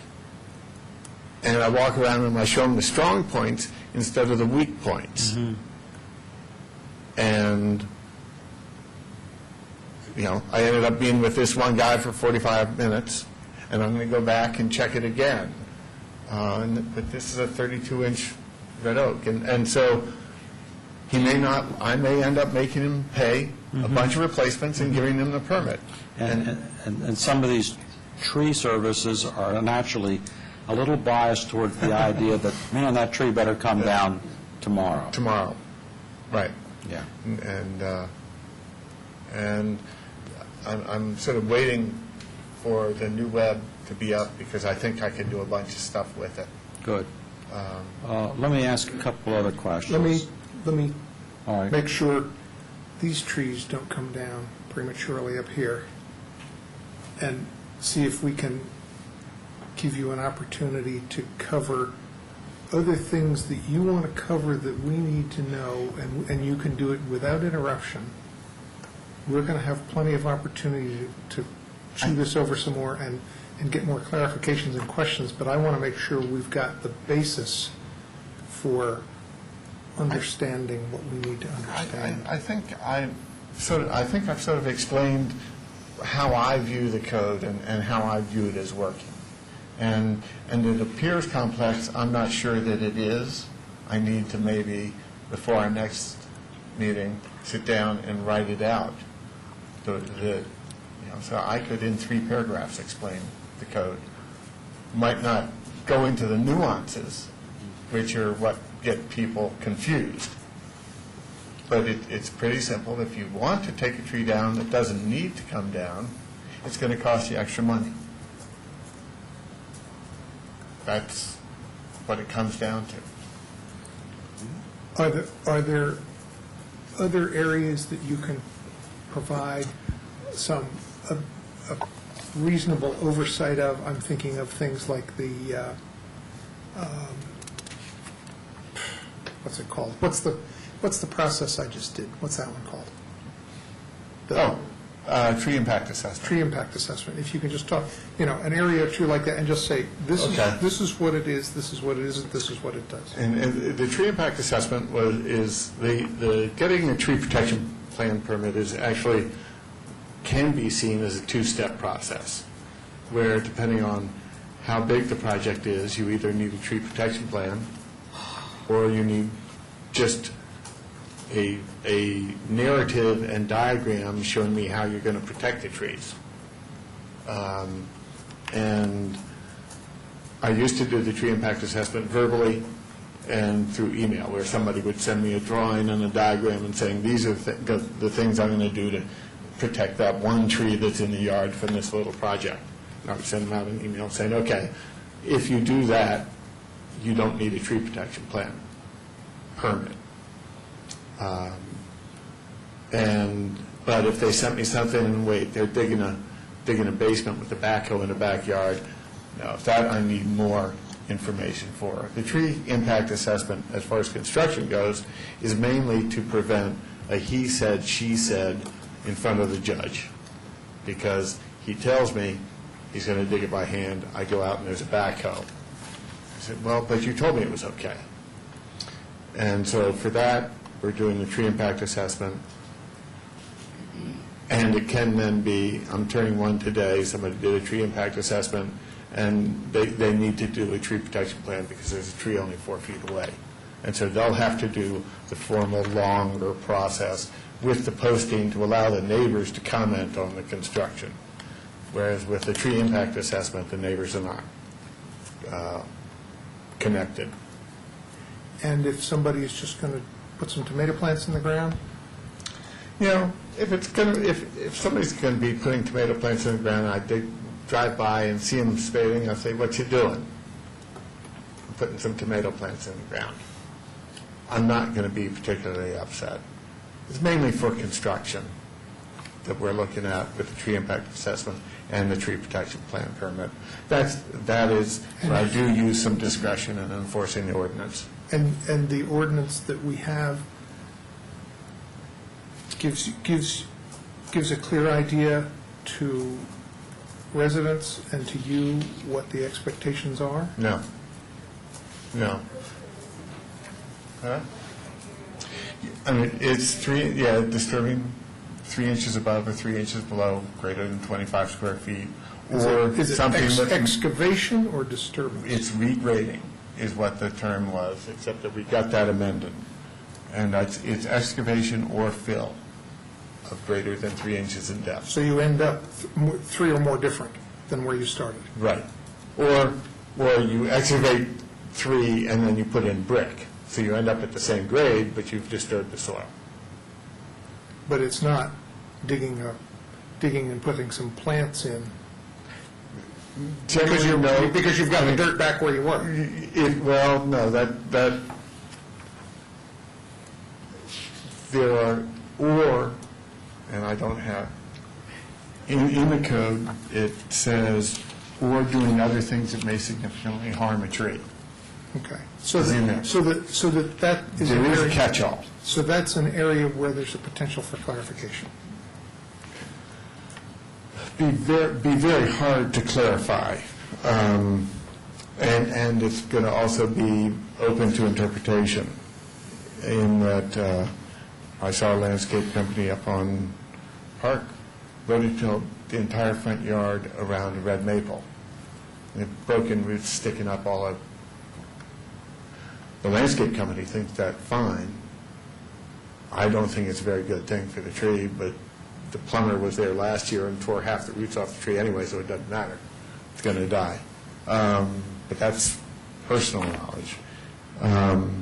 Land disturbing activities such as raising or lowering an existing grade or excavating more than 3 inches in depth over an area in excess of 25 square feet within 50 foot of an urban forestry. Well, this is a permit. This is the permit required, as opposed to the impact assessment, which is a bit more limited in what scope, because you need a tree impact assessment if you're removing more than 5% of live wood as well. So I want to find out if there's other areas where you can do a little description that might help, but I also want to make sure that, that we have a sense of whether you think that particular area that you were just talking about might need some clarification or not. You know, and you don't even necessarily have to decide that tonight. I sort of think what's in there, I mean, that is what we amended October last year, or this spring. And I think we've got that language correct. Okay. Now, what can be the issue is common sense. Some people think that putting in 6 pilings for a deck it's not disturbing more than 25 square feet, because there's only 4 apiece, so you're only disturbing 24 square feet. But you're digging a 2-foot by 2-foot deep hole 3 feet from an oak that has the potential to cause significant harm to the tree. So for that project, you do need a tree impact assessment.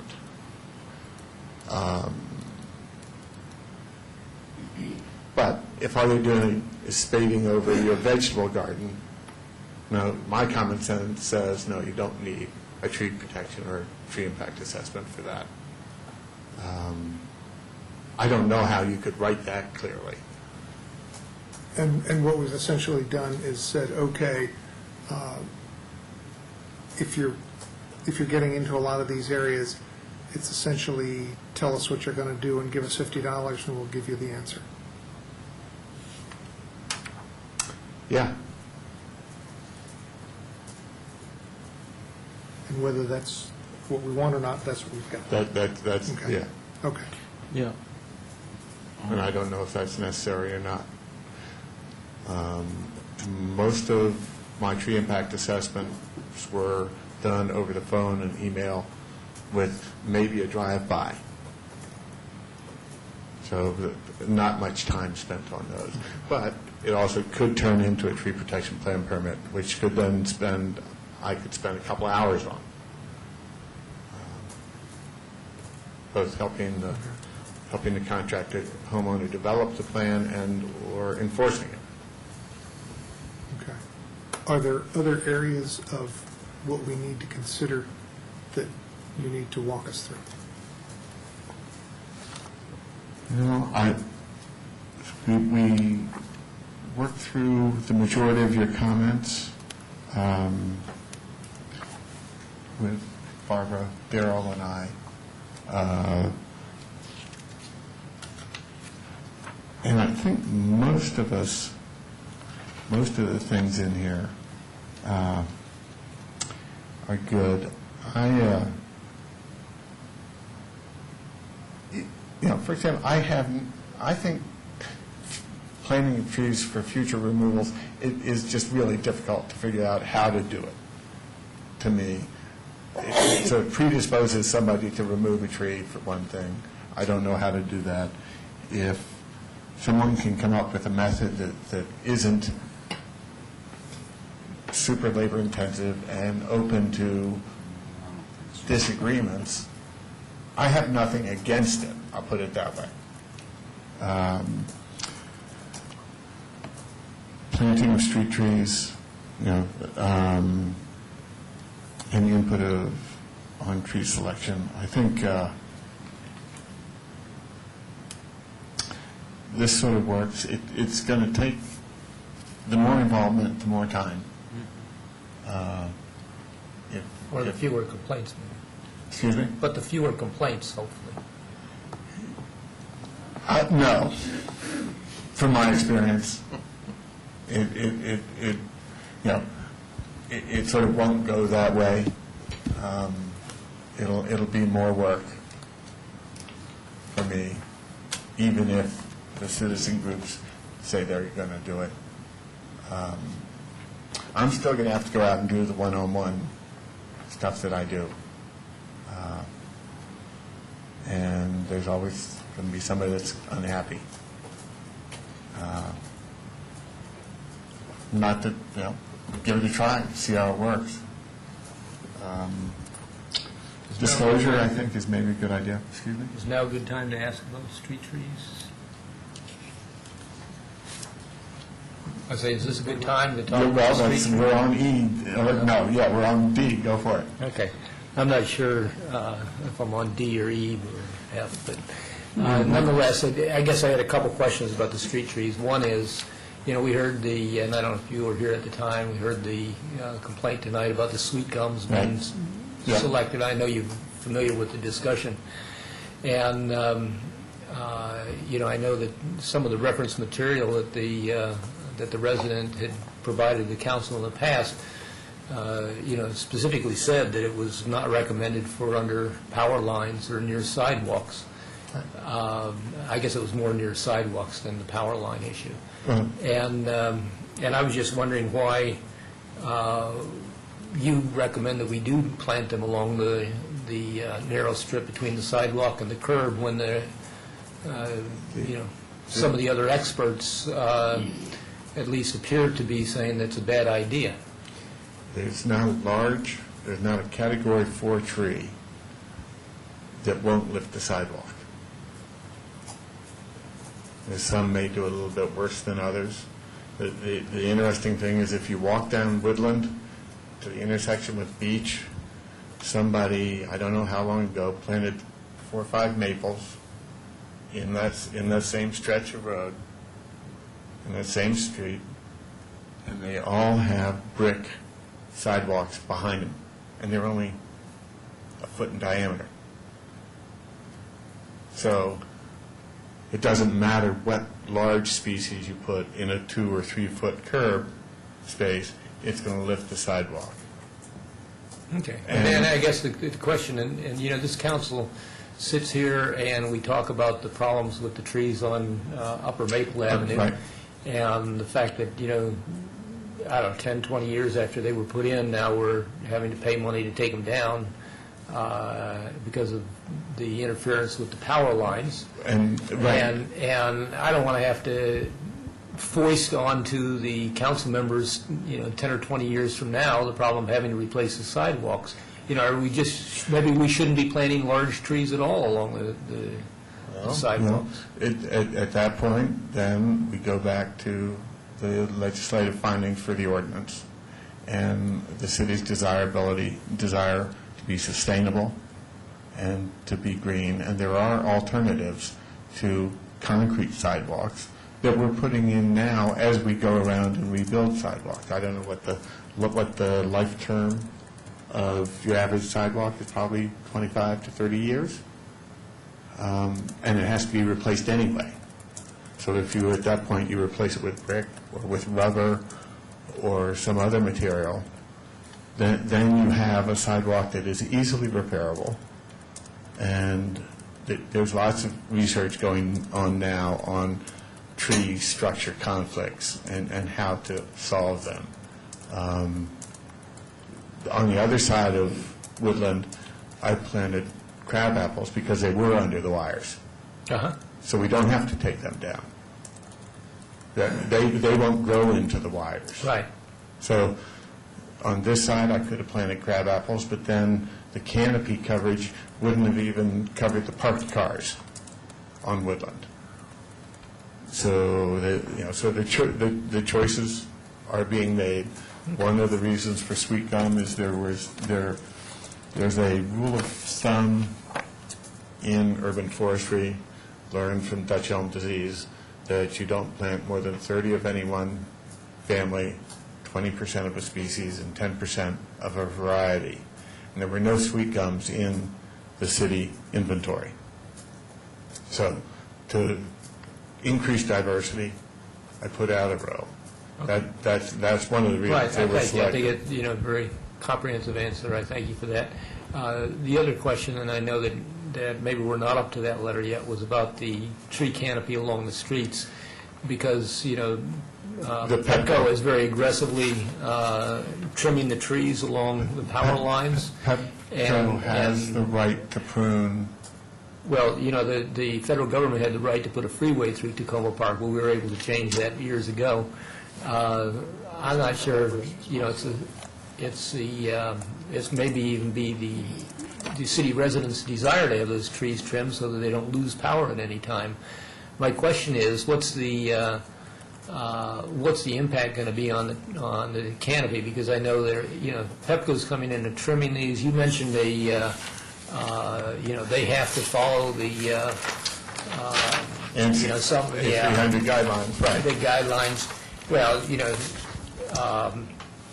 in your professional opinion, do they follow those guidelines? And do those guidelines not say that they should not truncate the main trunk of the tree? That if it's the wrong tree in the wrong place, they're going to do what they have to do to keep their wires safe. I know they're going to, but the ANSI A300 says they shouldn't truncate. No, they should remove the tree. But it's the only other alternative. Or move to the power. To meet their goals. The guidelines don't say they should remove the tree. The guidelines say they shouldn't truncate the trunk. Correct. Okay. But that's a whole different battle of whether we're going to fight Pepco or not. The issue is what they're doing this, and maybe the residents of the city want them to be that aggressive in the trimming of the trees. My question is, what's the impact on our tree canopy? Because those trees are going to be dead in 3 to 5 years. No, I don't think we're going to see much. I've got Dan, the Montgomery County urban forester for Pepco, and I have a pretty good working relationship.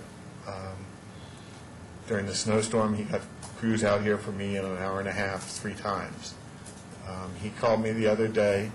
His bosses, because of the political stink, have assigned him 60 crews for Montgomery County. They've given him 3 more planners to do inspections and pruning control. And what Dan is going to try and do, he sent me a list today of where we have transmission lines coming through the city, and there's a fair amount of them. He's going to get his planner to meet me, and we'll go drive those lines and sort of see if we can learn how we want to have it pruned and what they need to do it pruned. I don't think really that we will see a terrible amount of difference here in town due to this. They've been doing some pretty good work.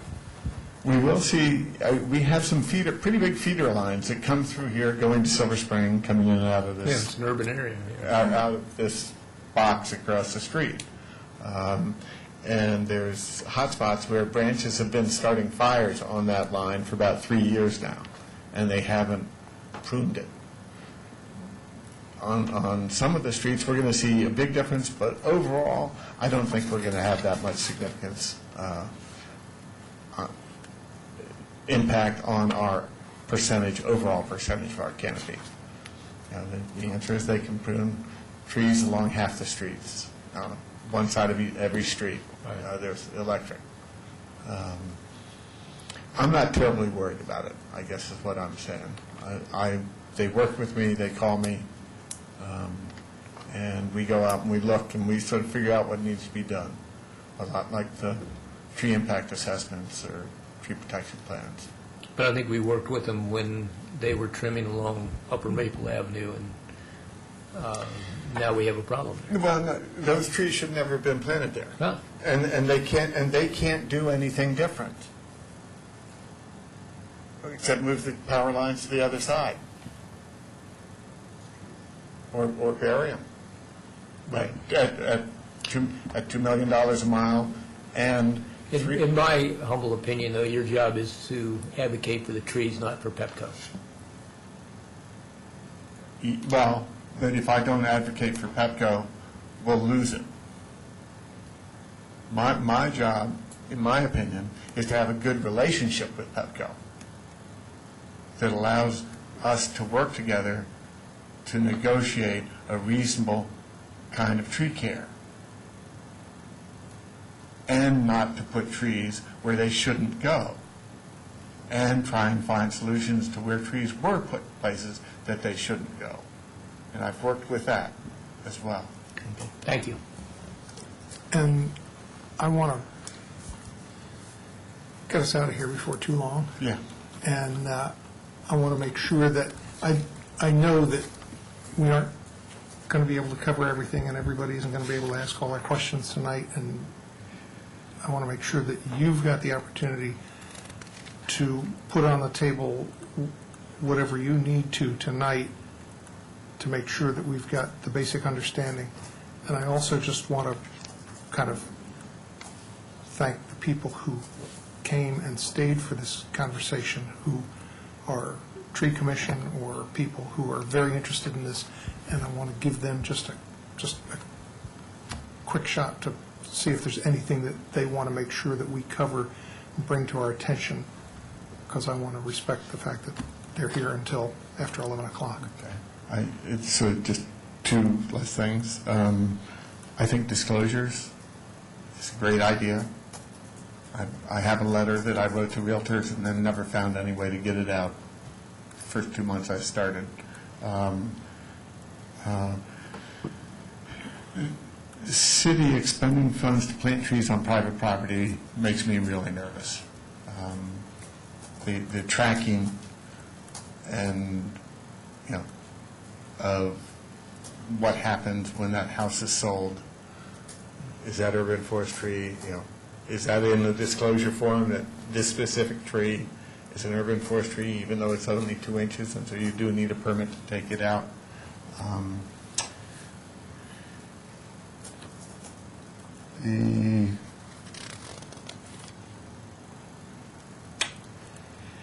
I don't know, structural changes to my role. We could talk about a lot of things, but I think we sort of hit everything.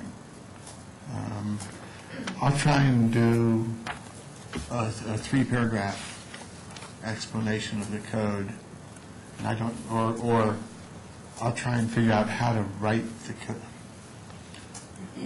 Maybe it has to be an outline, or how to explain the code to people so that they understand it easily. And you all can tell me how much detail people need to understand. So if they understand that it's not arbitrary, that I'm not just jerking their chain because they called me on Tuesday instead of Thursday, but that there is this form that I follow and the function that I follow. If that's what I need to explain, or do I need to explain the replacement value concept? There's concept and there's implementation. Mixing the two is what gets confusing to people, I think. I'll work on trying to figure out, maybe I have 2 documents, one for concept and one for implementation. Can I offer a suggestion? I mean, I just offer this suggestion. I mean, so it may be that in a sense you know the ordinance too well. Correct.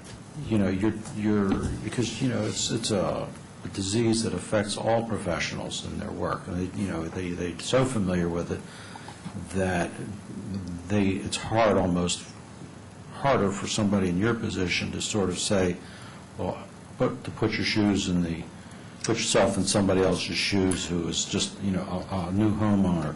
So what I'm thinking is, I'm wondering if the members of the tree commission, who are sort of in the middle, they understand the ordinance, they're very familiar with it because of their role, but they're basically lay people, and their job is to we know what their job is, and I'm just wondering if maybe the tree commission members or somebody of that ilk would be in a position to kind of help draft stuff that would be to help lay people, just regular citizens, understand the tree ordinance.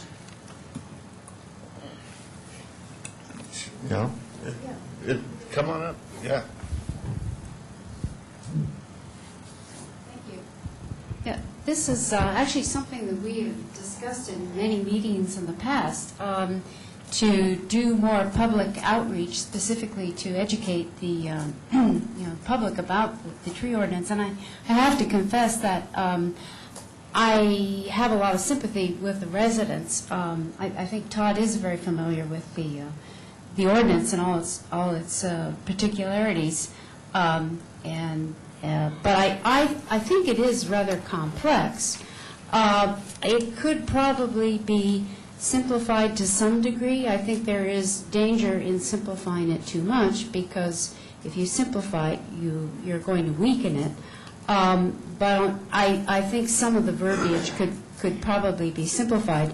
However, I think that the point that Todd makes is that fundamentally, what people need to know about the tree ordinance is that if you're going to prune it, remove it, do any work around it, you need to contact the arborist and get permission and go through a process. And I think that perhaps is not so difficult to understand.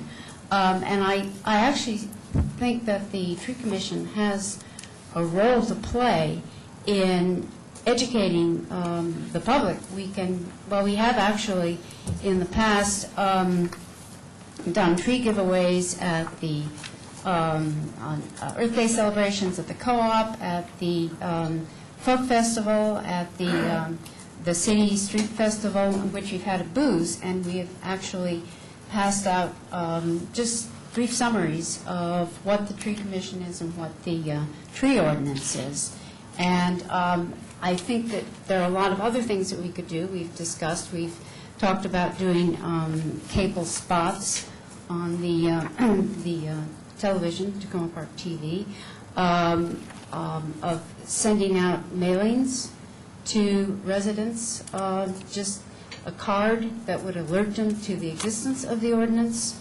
And I think the main point is to let them know it's there, to give them a brief outline, and to tell them that any questions that they have or any issues that relate to trees, they need to contact the arborist, and that at least is a start. I think there are probably a lot of other things that we could do, but these are some of the things that we've discussed.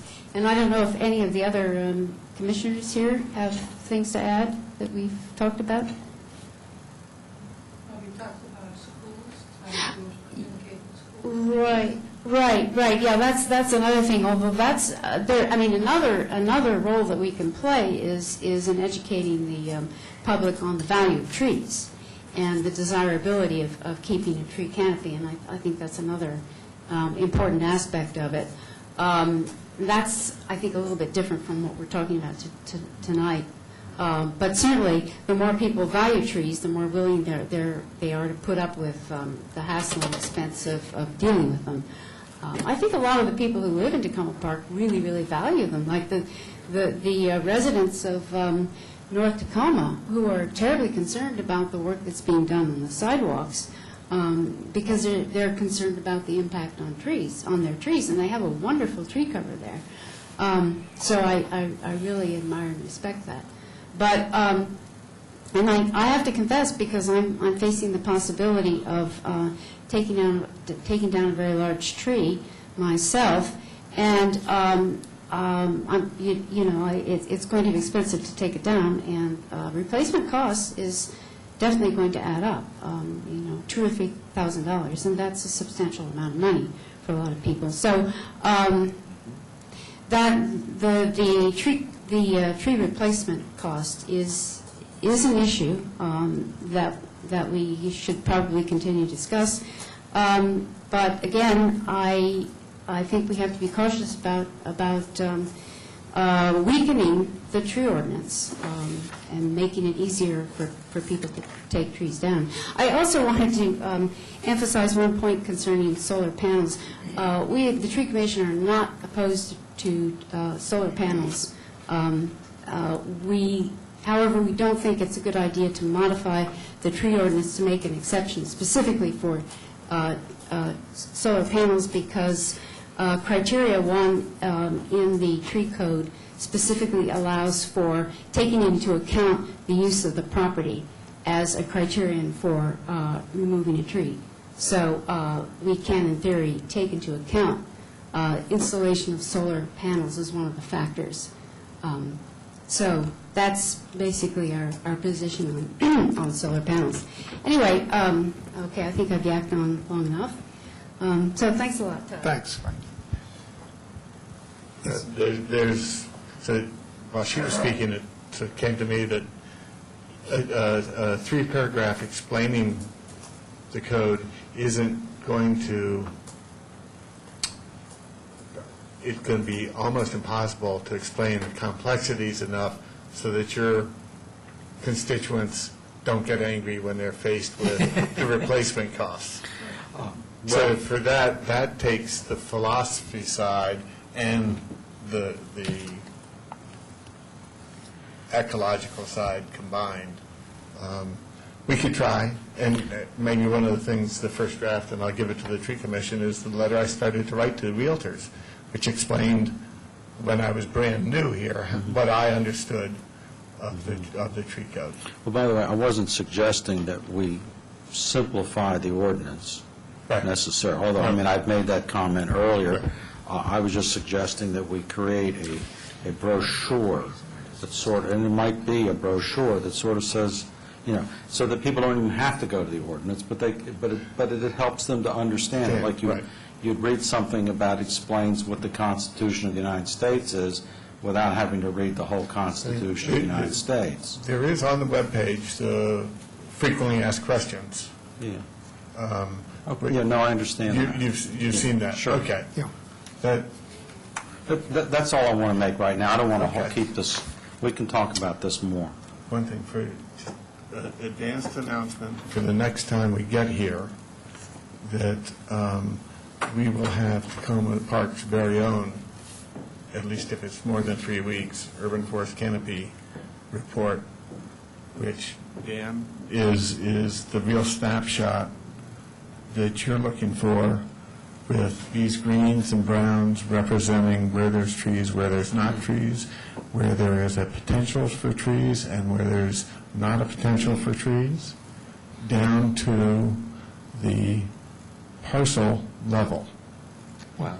And that's been, this is DC's report, and if I can get back up to the right page, so that one of the things you can do from that is really aim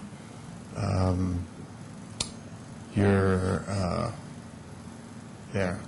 So these two things, the green screen is where the existing canopy is by lot, and the yellow screen is where there's a potential for increasing canopy by lot. And you can do that by ward, by land use, all these kinds of things, and this report is due at the end of September. So we'll have one for Tacoma Park? Yes, Tacoma Park. So you can do tax differentials based on their tree canopy? On their tree canopy. You can do that. I've suggested that before, but they kept telling me they didn't have the capability. Well, there it is. Well, I mean, stormwater. If you think people are pissed at Todd now.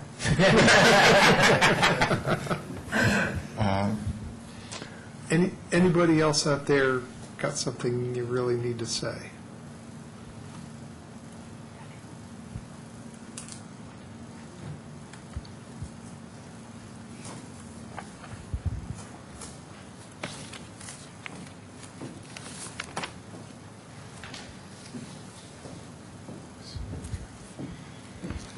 Okay. Well, I know everybody's tired. I am too. So I'm going to have to get up at 6 tomorrow morning, so I'm going to make this very brief. First, regarding the calculation of the tree replacement, by factor of the virtue of calculating area, which is pi r squared, your replacement calculation goes up exponentially. And you cannot tell me that the benefits or the canopy that trunk is supporting is also going exponentially.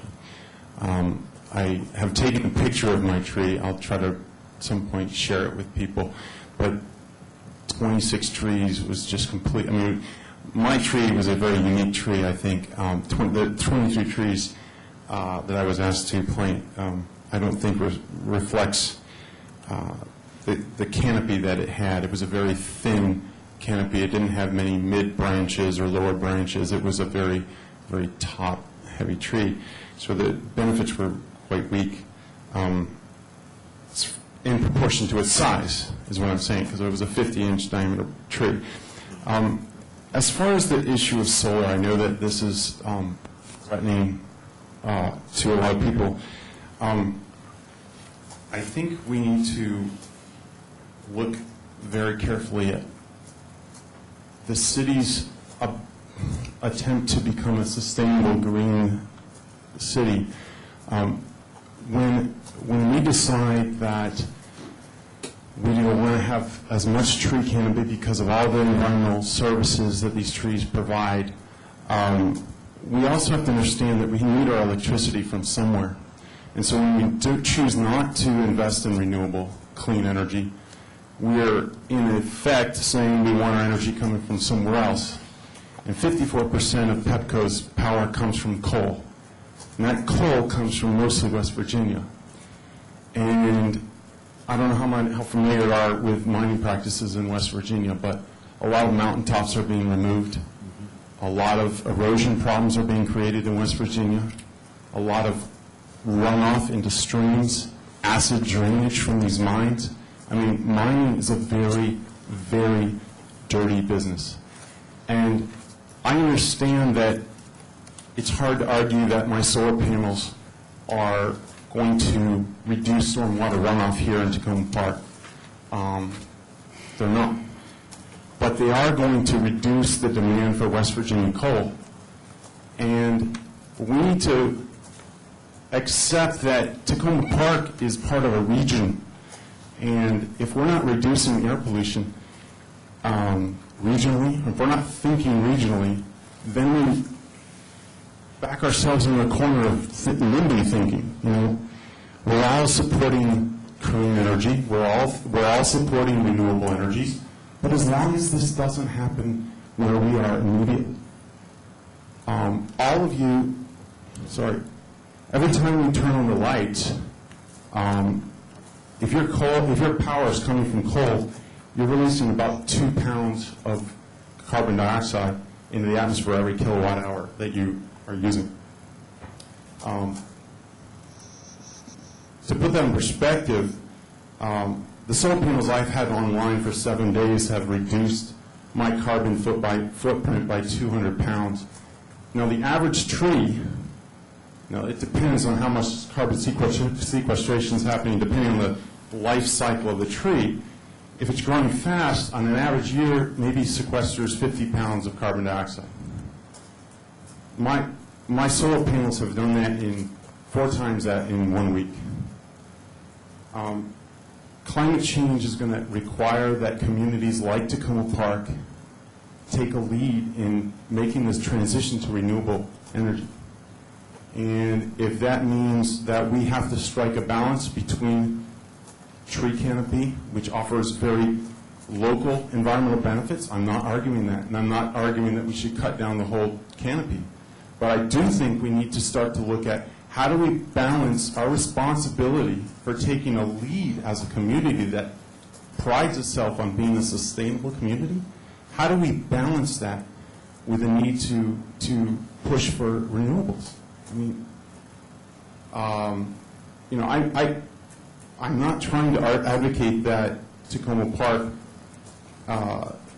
cut down or clear cut its trees. I mean, there are spots in Tacoma Park, though, where if you remove 1 or 2 trees, you could have tremendous environmental benefits. It's going to depend on the orientation of the house, shade issues of other areas. Certainly if it takes more than 1 or 2 trees, I would argue that it doesn't make sense. But, I didn't bring this issue to Tacoma Park. I mean, this only became financially feasible for me because the federal government decided solar was worth investing in. The state of Maryland has decided, and Montgomery County has decided. And I don't see much support with Tacoma Park. Usually it's the reverse, isn't it? We're usually the ones taking the lead and pushing recycling, things like that. But I feel like this is an issue where we're so wrapped up in maintaining our status quo. And let me remind you that as weather intensifies, we're going to have more energy-intensive storms There was a silver maple that toppled down on our street in one of the big storms this summer. You know, all of these things are predicted in climate change. We actually matched the hottest summer on record. There were 67 90-plus degree days this year. We matched it. In fact, if you average the temperatures over the summer, this is the hottest year in D.C. record because our highest days were actually hotter than average. Record-breaking snows. I mean, it's here. Climate change is happening, and I think I'm proud to be in a progressive community like this that's forward-thinking. And I know this is very challenging and threatening to think that what we've believed is the best thing to do with the environment for the last 30 years or so ought to keep on going, but we need to take a serious look at what role are we as a community playing in this transformation that has to happen. It has to happen. And so I ask you to consider ways that the city could support solar energy. And I agree with Sat Jiwan's recommendation that we form solar cooperatives on top of the shade-free buildings, public buildings. That's excellent, but we need to go further. And I think I've spoken for a while, but I know this is going to be an ongoing discussion I'd like to be a part of. But I do think we need to reevaluate what we've long held as, set assumptions about what's the best thing for the environment and what's the best thing for Tacoma Park. Because I really do think that if in Tacoma Park, as such a progressive city, if we can't embrace the solutions to climate change, how many cities in this country have a chance? I mean, we really need to look at that. So anyway, that's all I have to say. Thanks.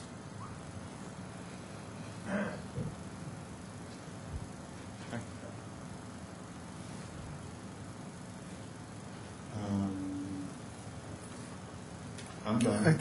I think we're all cooked for the evening. But I thank you very much. Yes. I think it's very informative. And thank you all for staying. Thanks Thank you. everybody. We're adjourned. And that light you had on, I guess my light. Another